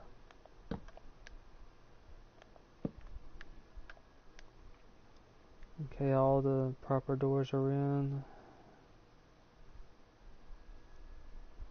So that takes care of the first floor.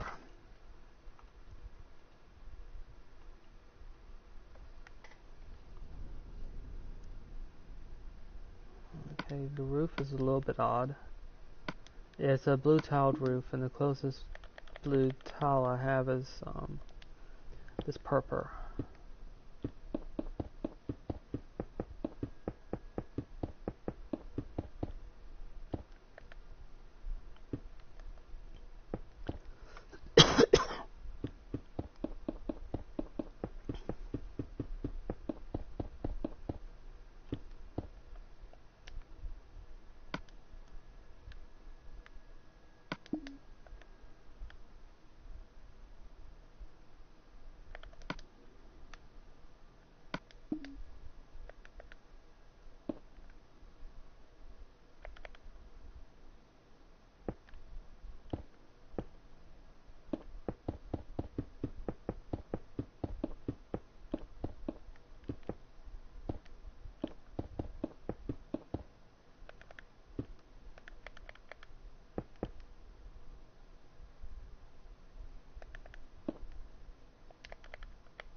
In some ways it's a little bit simple too.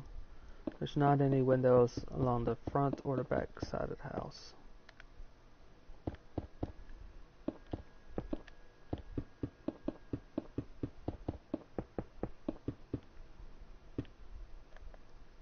Two, three, four.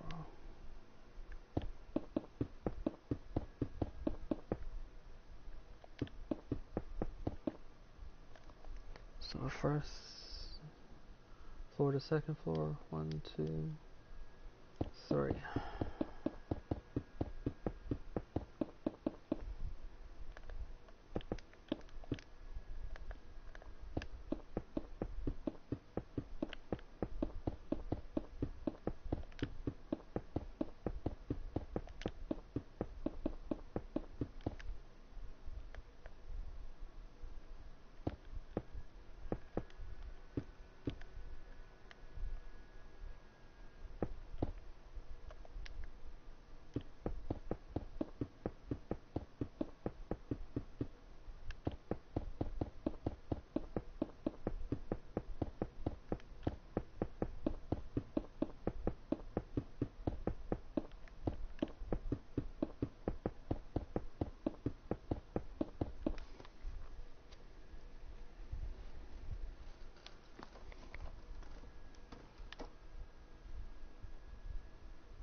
The second floor is broken up into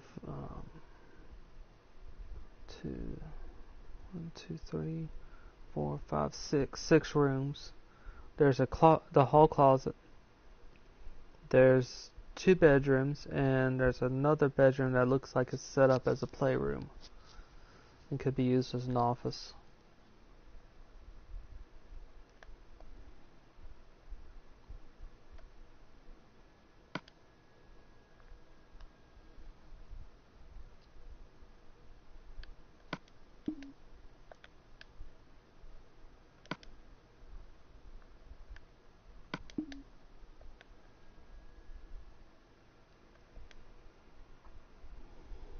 Now the hard part would be to get the exact measurements just right.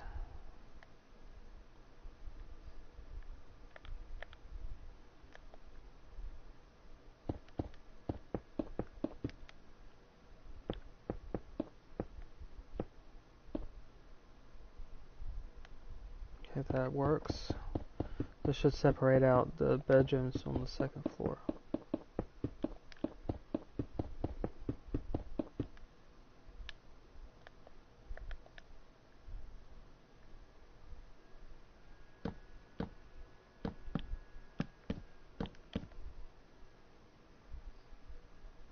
The hallway is fairly simple.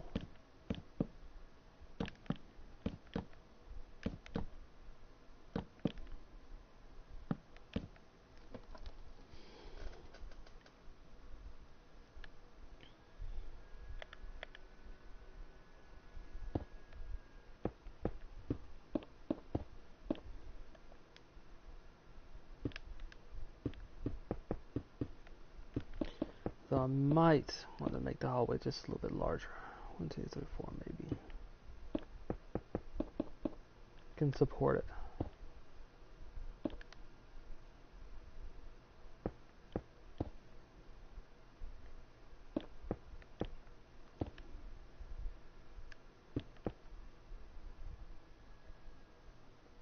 Okay, this is the second bedroom here.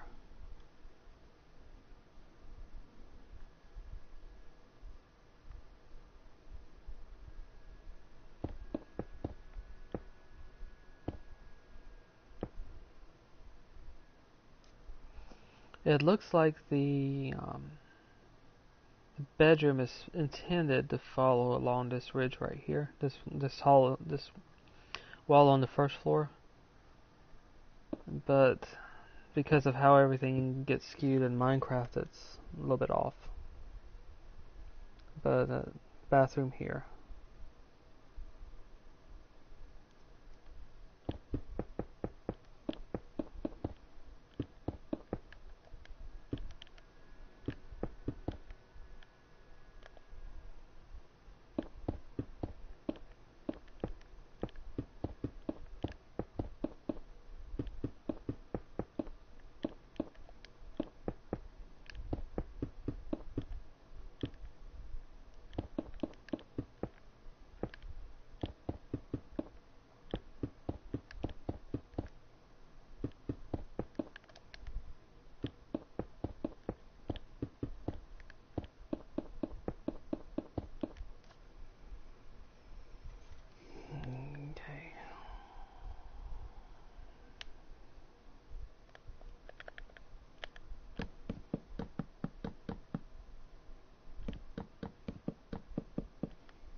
door to the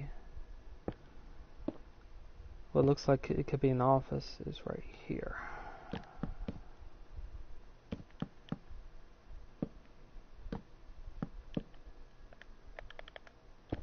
We should place the wall to separate it from the first bedroom right there.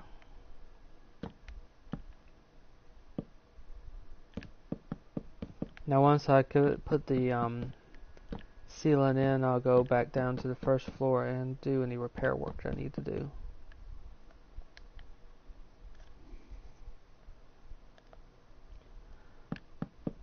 Some of the repair work is not going to be that hard to do. Some of it might be a little bit more complicated.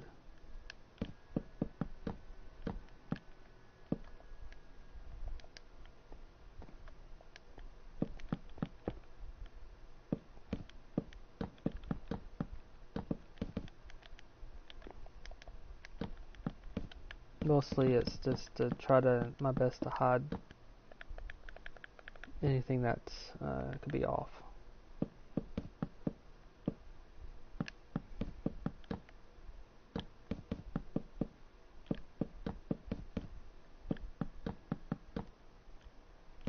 Now this looks like it's really bedroom 2. The larger of the bedrooms is the one over here.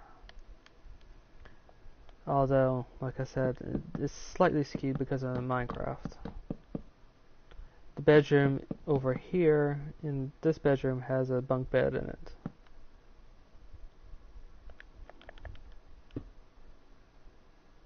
And there's a hall closet roughly there.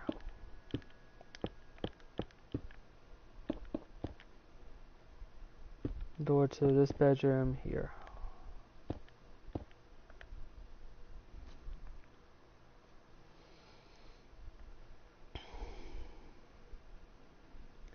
Door to the main bedroom here. And door to the bathroom roughly here. There.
What I'll do for the upper floor is actually place in carpet and use that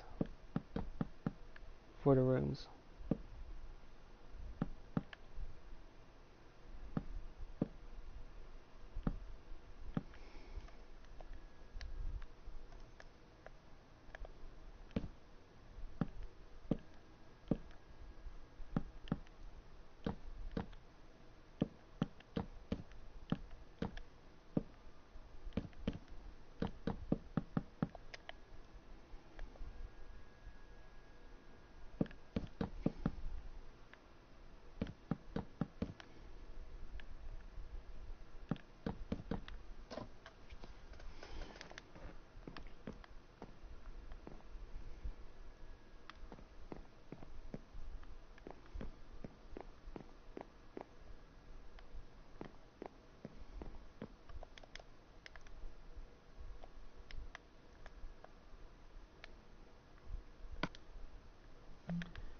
I'll use white carpet for the bathroom.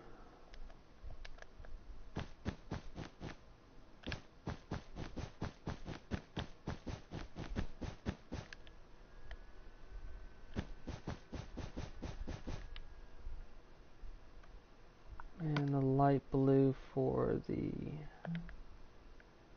main bedroom. And I'll use pink for the second bedroom.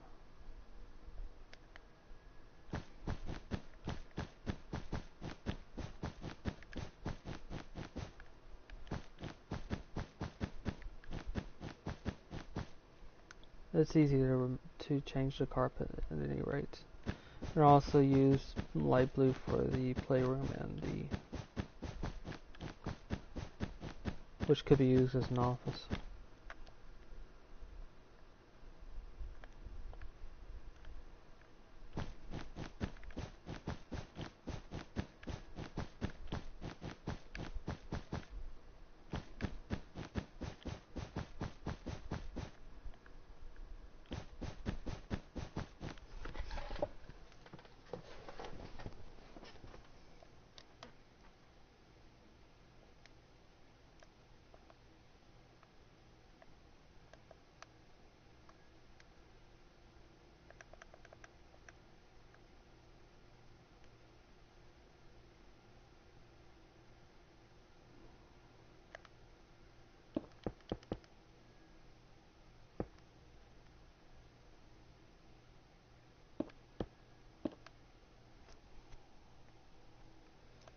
Okay, this isn't going to be a problem. I might just have to repair the carpet up above.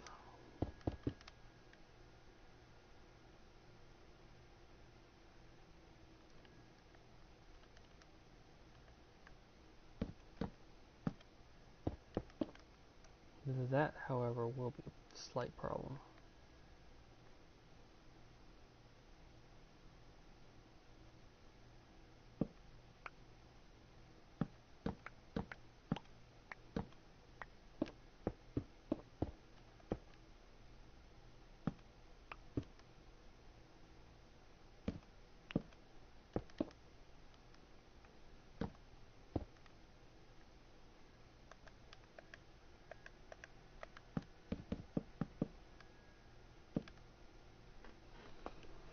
Okay, I can fix this by just removing this since you're not going to see it.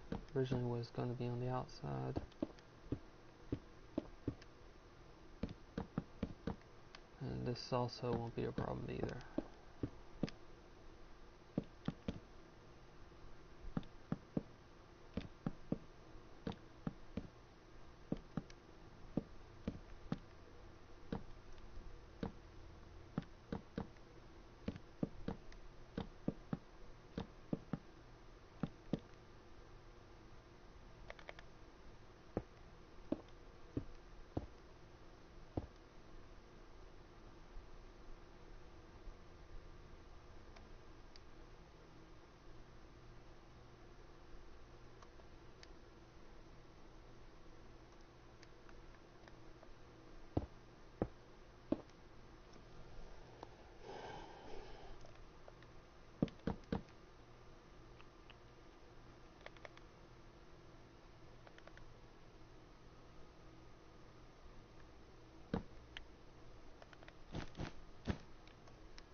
I'll use this as molding, and that should handle this area. And also I'll extend the molding out.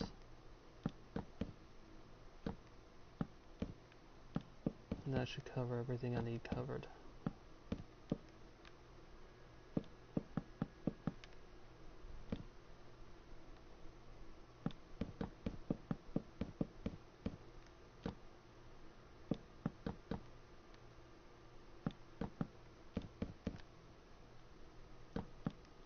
can also use it can also be used as a soft break to break up a more open room by separating this, which is in Project Zomboid the dining room, and the living room is right in here. It might be a little bit too dark to see, so I just put on some temporary lighting.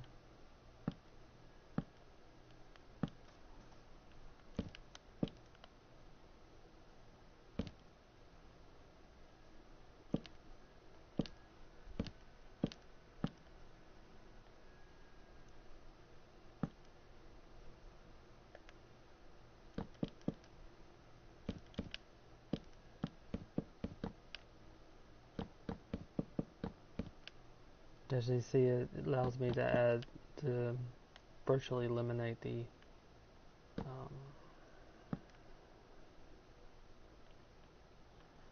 well, it lets me hide the roof, which might otherwise be visible.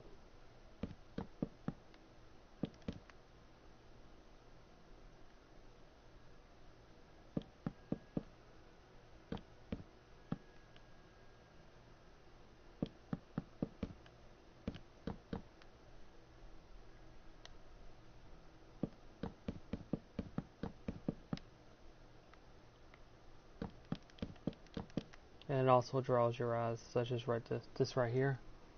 It's a thicker. No, maybe I should just make it flat. Yeah, that would be better. But anyway, it draws your eyes here, to separate rooms. Separate a larger room into two smaller parts. And here it just highlights the kitchen.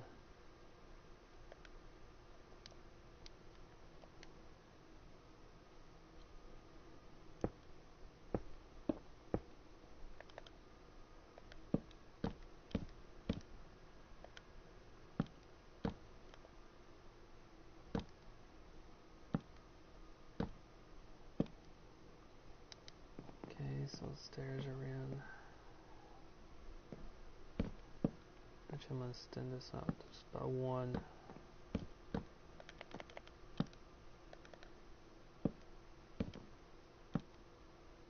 One of the many things that ends up happening in Project Zomboid is you get areas that could be used as closets. You can use it in Minecraft right here.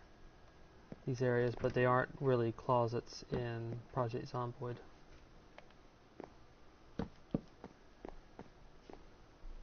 And I'll make this stairway area stand out a little bit more.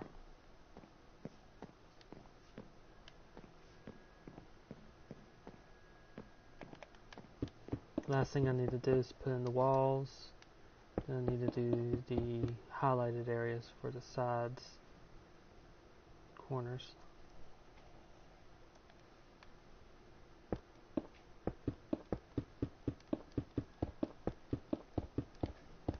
And I went one block too high. It's easy enough to do when you're working with a two-story house in Minecraft. It's easy to lose track of exactly how high you're building.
once I complete this, I'll put in the driveway, and then I'll start putting in some trees. That'll be it for this stream.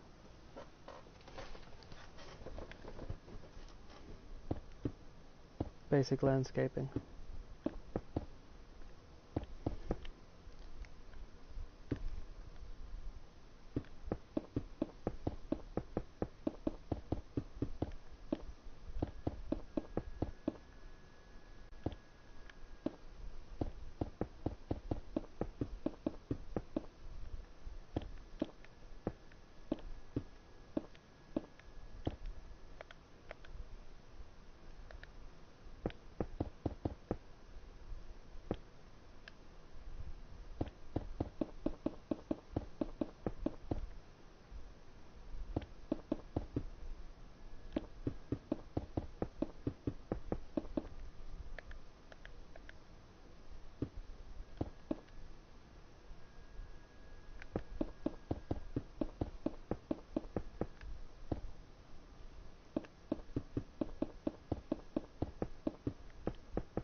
Looks like I forgot one over here. No, that's right, that was damage.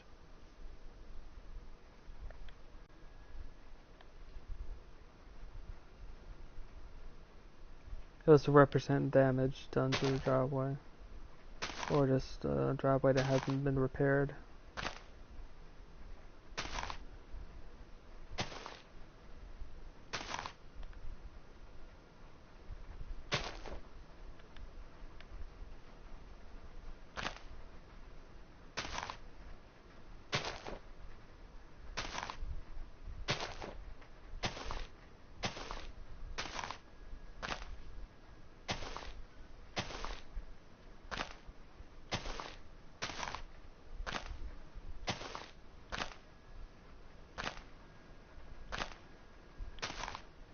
And for now, over here, I'm just going to put in the tree line.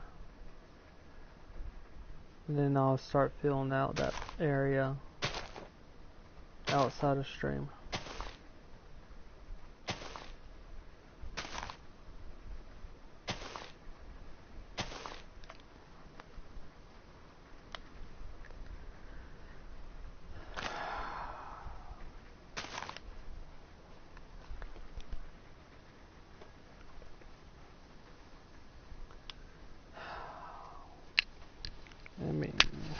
Might mute my mic for one moment.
There is an extra building.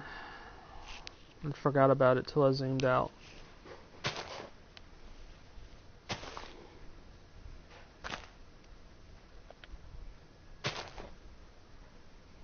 There's a tool shed around here for this house.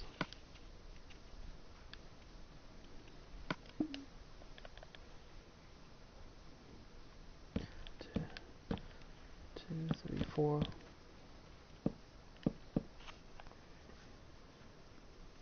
Two, three, four. 1, 2, 3, 4.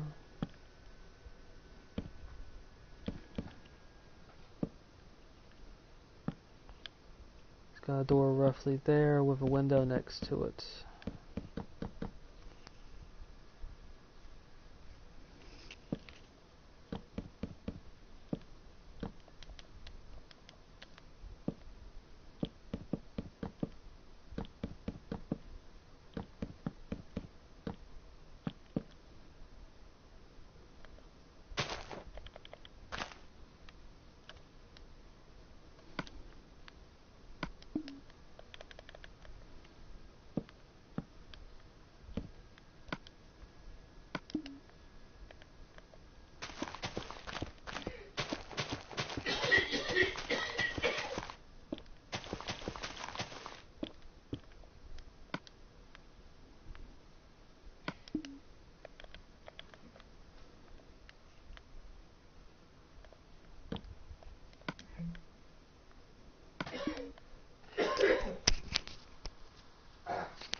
Okay, that takes care of that.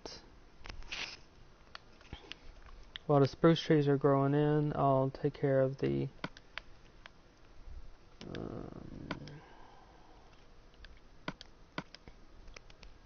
it's the fence over here.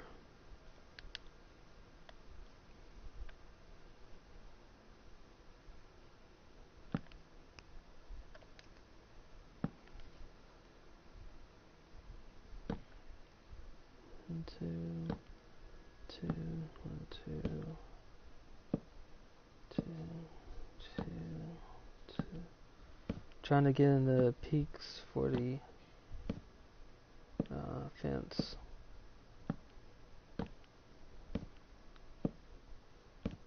Not exactly sure what they're called.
by the time I've done this, then most of the spruce trees should be in. I'll use bone meal to grow the rest of them.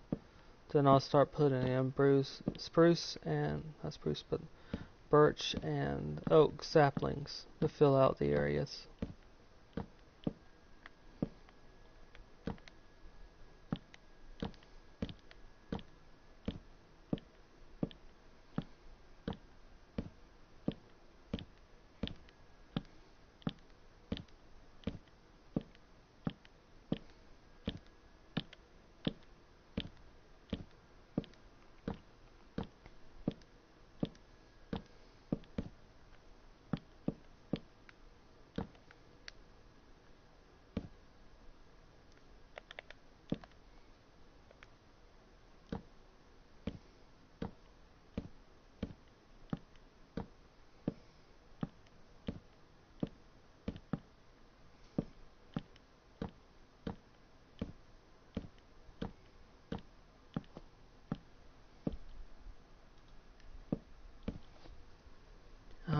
Hello, thank you for watching the stream. I'm working on a build of Project Zomboid.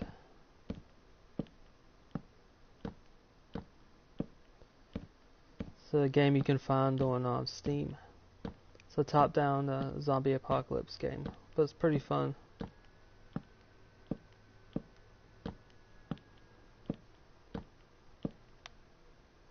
It's a lot of survival and crafting in the game, which is pretty fun.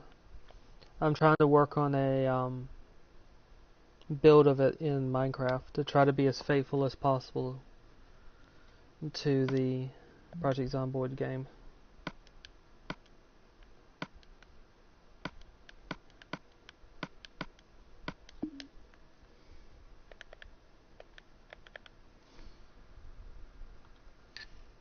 At the moment, I've been working on a couple of two-story houses in this subdivision right here. During this stream, I worked on these 3 houses right here. The ones without grass around them.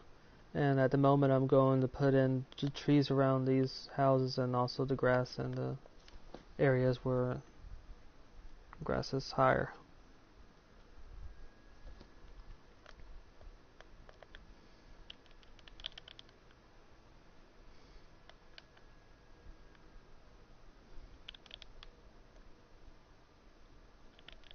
Before I can put in the birch trees and also the oak trees, I need to make sure that these spruce trees are grown in. Mostly because of the nature of spruce trees. They tend to be a bit finicky in when the sapling will generate a spruce tree.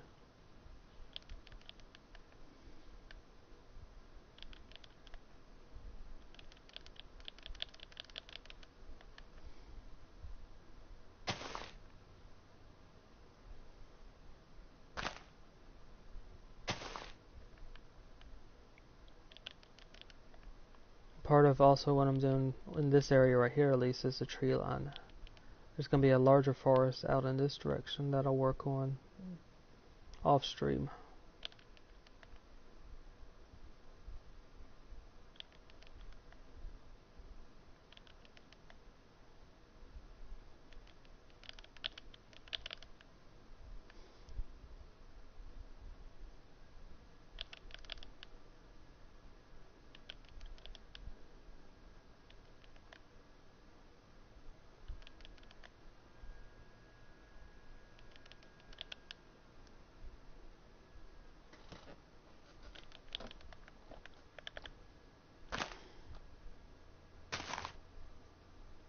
So now I'm putting in birch to give contrast with the spruce trees.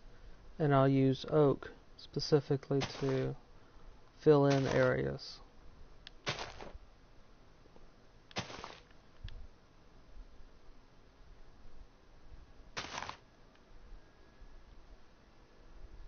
And I'll do oak last, since oak doesn't tend to have a problem growing anywhere in this world.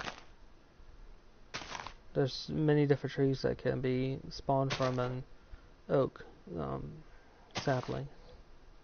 and that usually contributes to how it doesn't usually have a problem growing.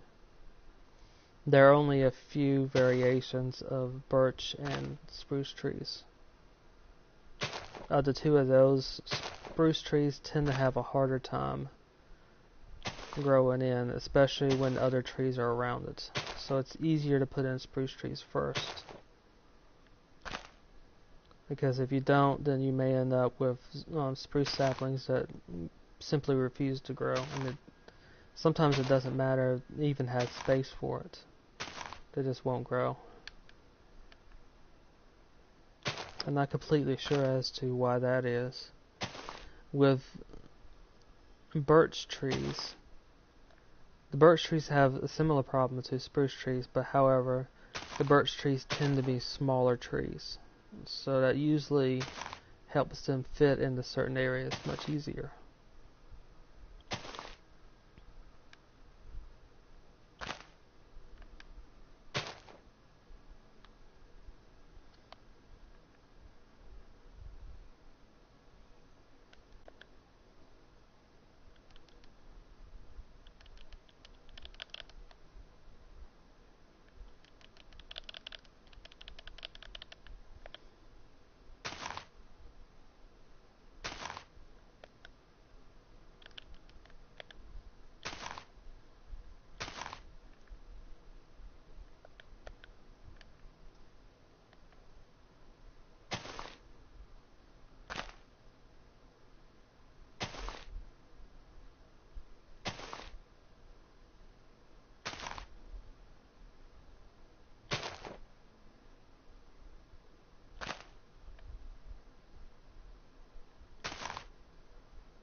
And I'm making this a little bit denser than some of the other places. Also because this area will open up into a fairly dense forest.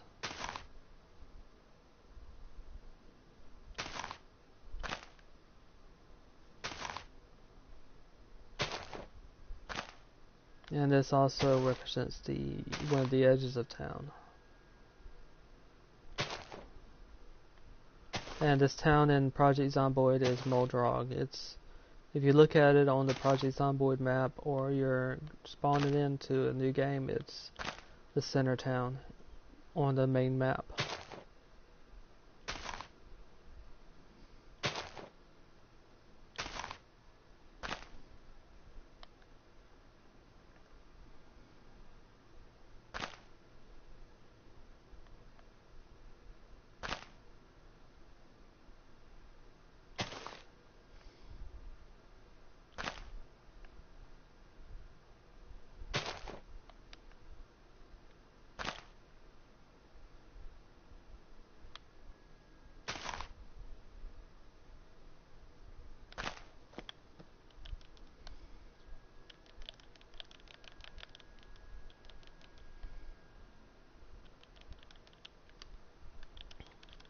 Last part to do will be to put in these trees and basically use bone meal to help them grow faster, and also place in the grass where it's higher.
There is one thing you have to be careful with, and that's if you're working with a wooden house or you're working with a wooden roof, it can be a bit dangerous to put these oak saplings too close to your house.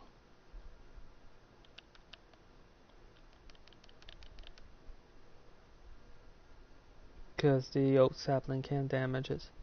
Less of a problem with bricks. In fact, one of the ways you can make a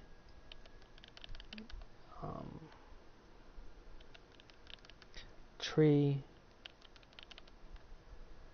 farm is to actually use bricks to limit the growth of the oak trees. The thing is, the difference between oak trees and the others is you can get some pretty big oak trees, which is a little bit more unmanageable. You get more wood from it, but you actually have to climb up the tree. Some of them, such as this one over here, which is large. So one way that you can actually speed up oak trees and speed up oak production is to limit the size of the tree that can generate. And you do that by placing down blocks up to the limit to where you can actually break blocks. Go one above that, so that'll represent exactly how much you can break from the ground floor. You can go a little bit further than that too if you want to jump on the first or log of each tree that grows. But it will ensure that the oak trees are more manageable.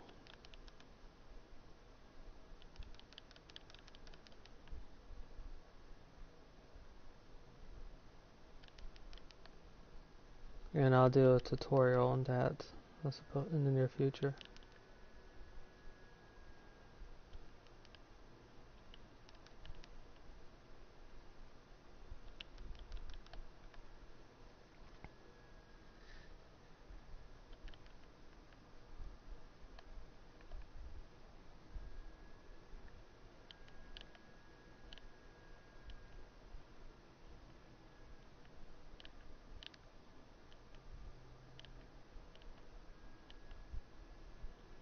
So now the last part is simply to put in the grass where the grass is higher in this game.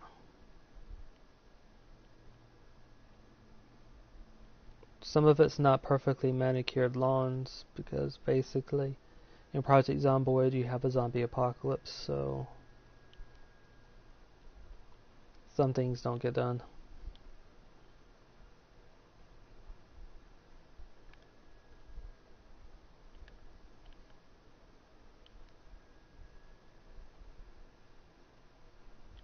And in some cases, such as back here, they wouldn't have mowed it in the first place.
I'll take a look at the first floor of this house to see if I've forgotten anything that I might have in some of the smaller rooms. Looks like I did. This closet.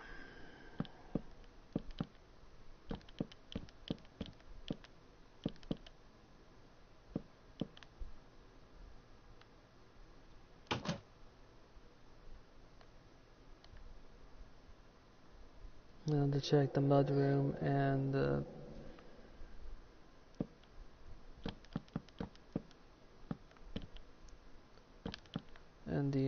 bathroom back here.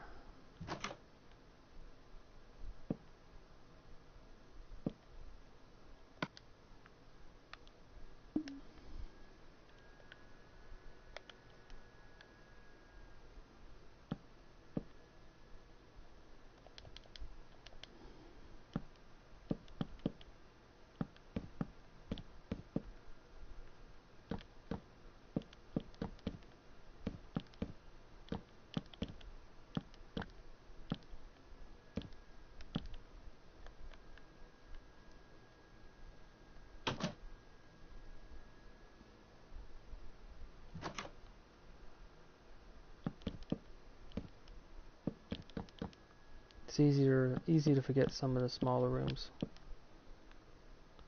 I need to do one more last check upstairs because I did do some work downstairs, so I might have actually done some damage.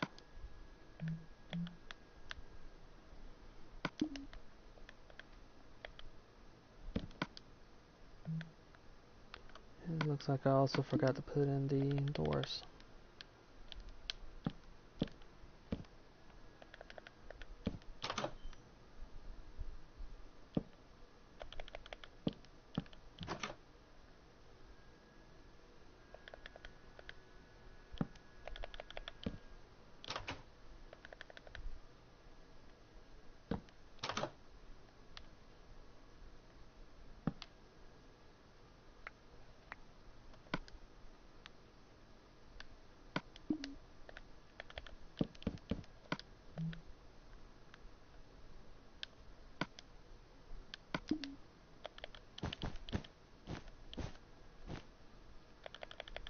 Okay, that is it, and I'll do a short flyover of what I've worked on in this stream.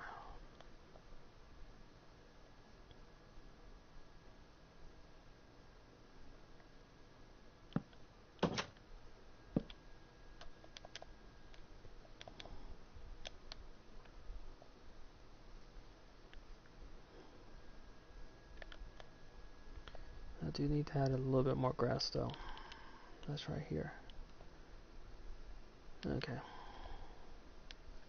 First house I worked on is this one right here.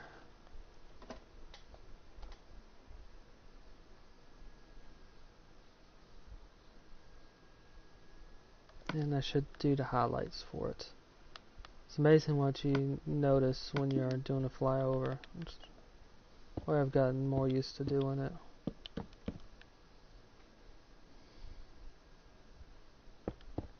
You may see things that you forgot to do.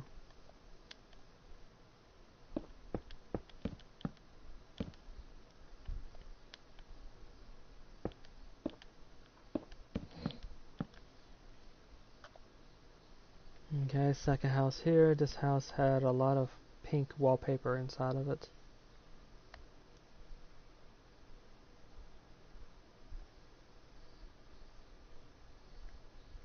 And then this third house here.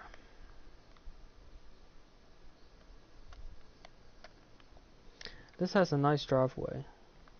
It's got a lot of flowers leading up to the front door.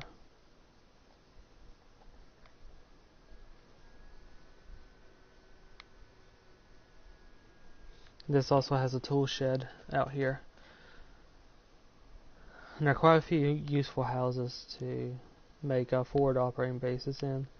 In my opinion, this is one of the best ones in this subdivision. Namely because it has windows looking out every single corner or every single side. And there are two windows in the hallway that you can drop rope ladders from. the part of the trees are in, and the tree line to where the forest will start is right here. I'll put that in. And I'll do the tree line further for the two houses right here. And then I'll begin working on the forest more on this side. I also finally completed the fence along this road. That's just mostly putting this cap on it. And that is it for this stream. When I'm working next, I'll be working on 4 houses along this side, although I may end up only having the time to do 3 of them, since it seems to be with 2-story houses, 3 seems to be my limit. I'll work on the 2 houses right here so I can go ahead and put in the tree line in one of these houses. Which means on the stream after that, I'll likely be working on this house right here and then extending the town out this way. There's a clinic here and a sort of grocery store here, or a convenience store, grocery convenience store right there, right here. And I'll be working on that and continue the build moving along this way. There's another small subdivision right here, what looks like a small subdivision. They're mostly 1-story houses.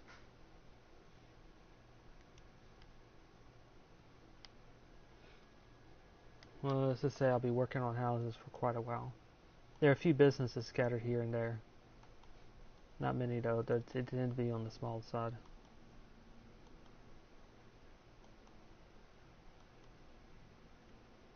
And there are a lot of houses. Anyway, thank you very much for watching, and that is it for now.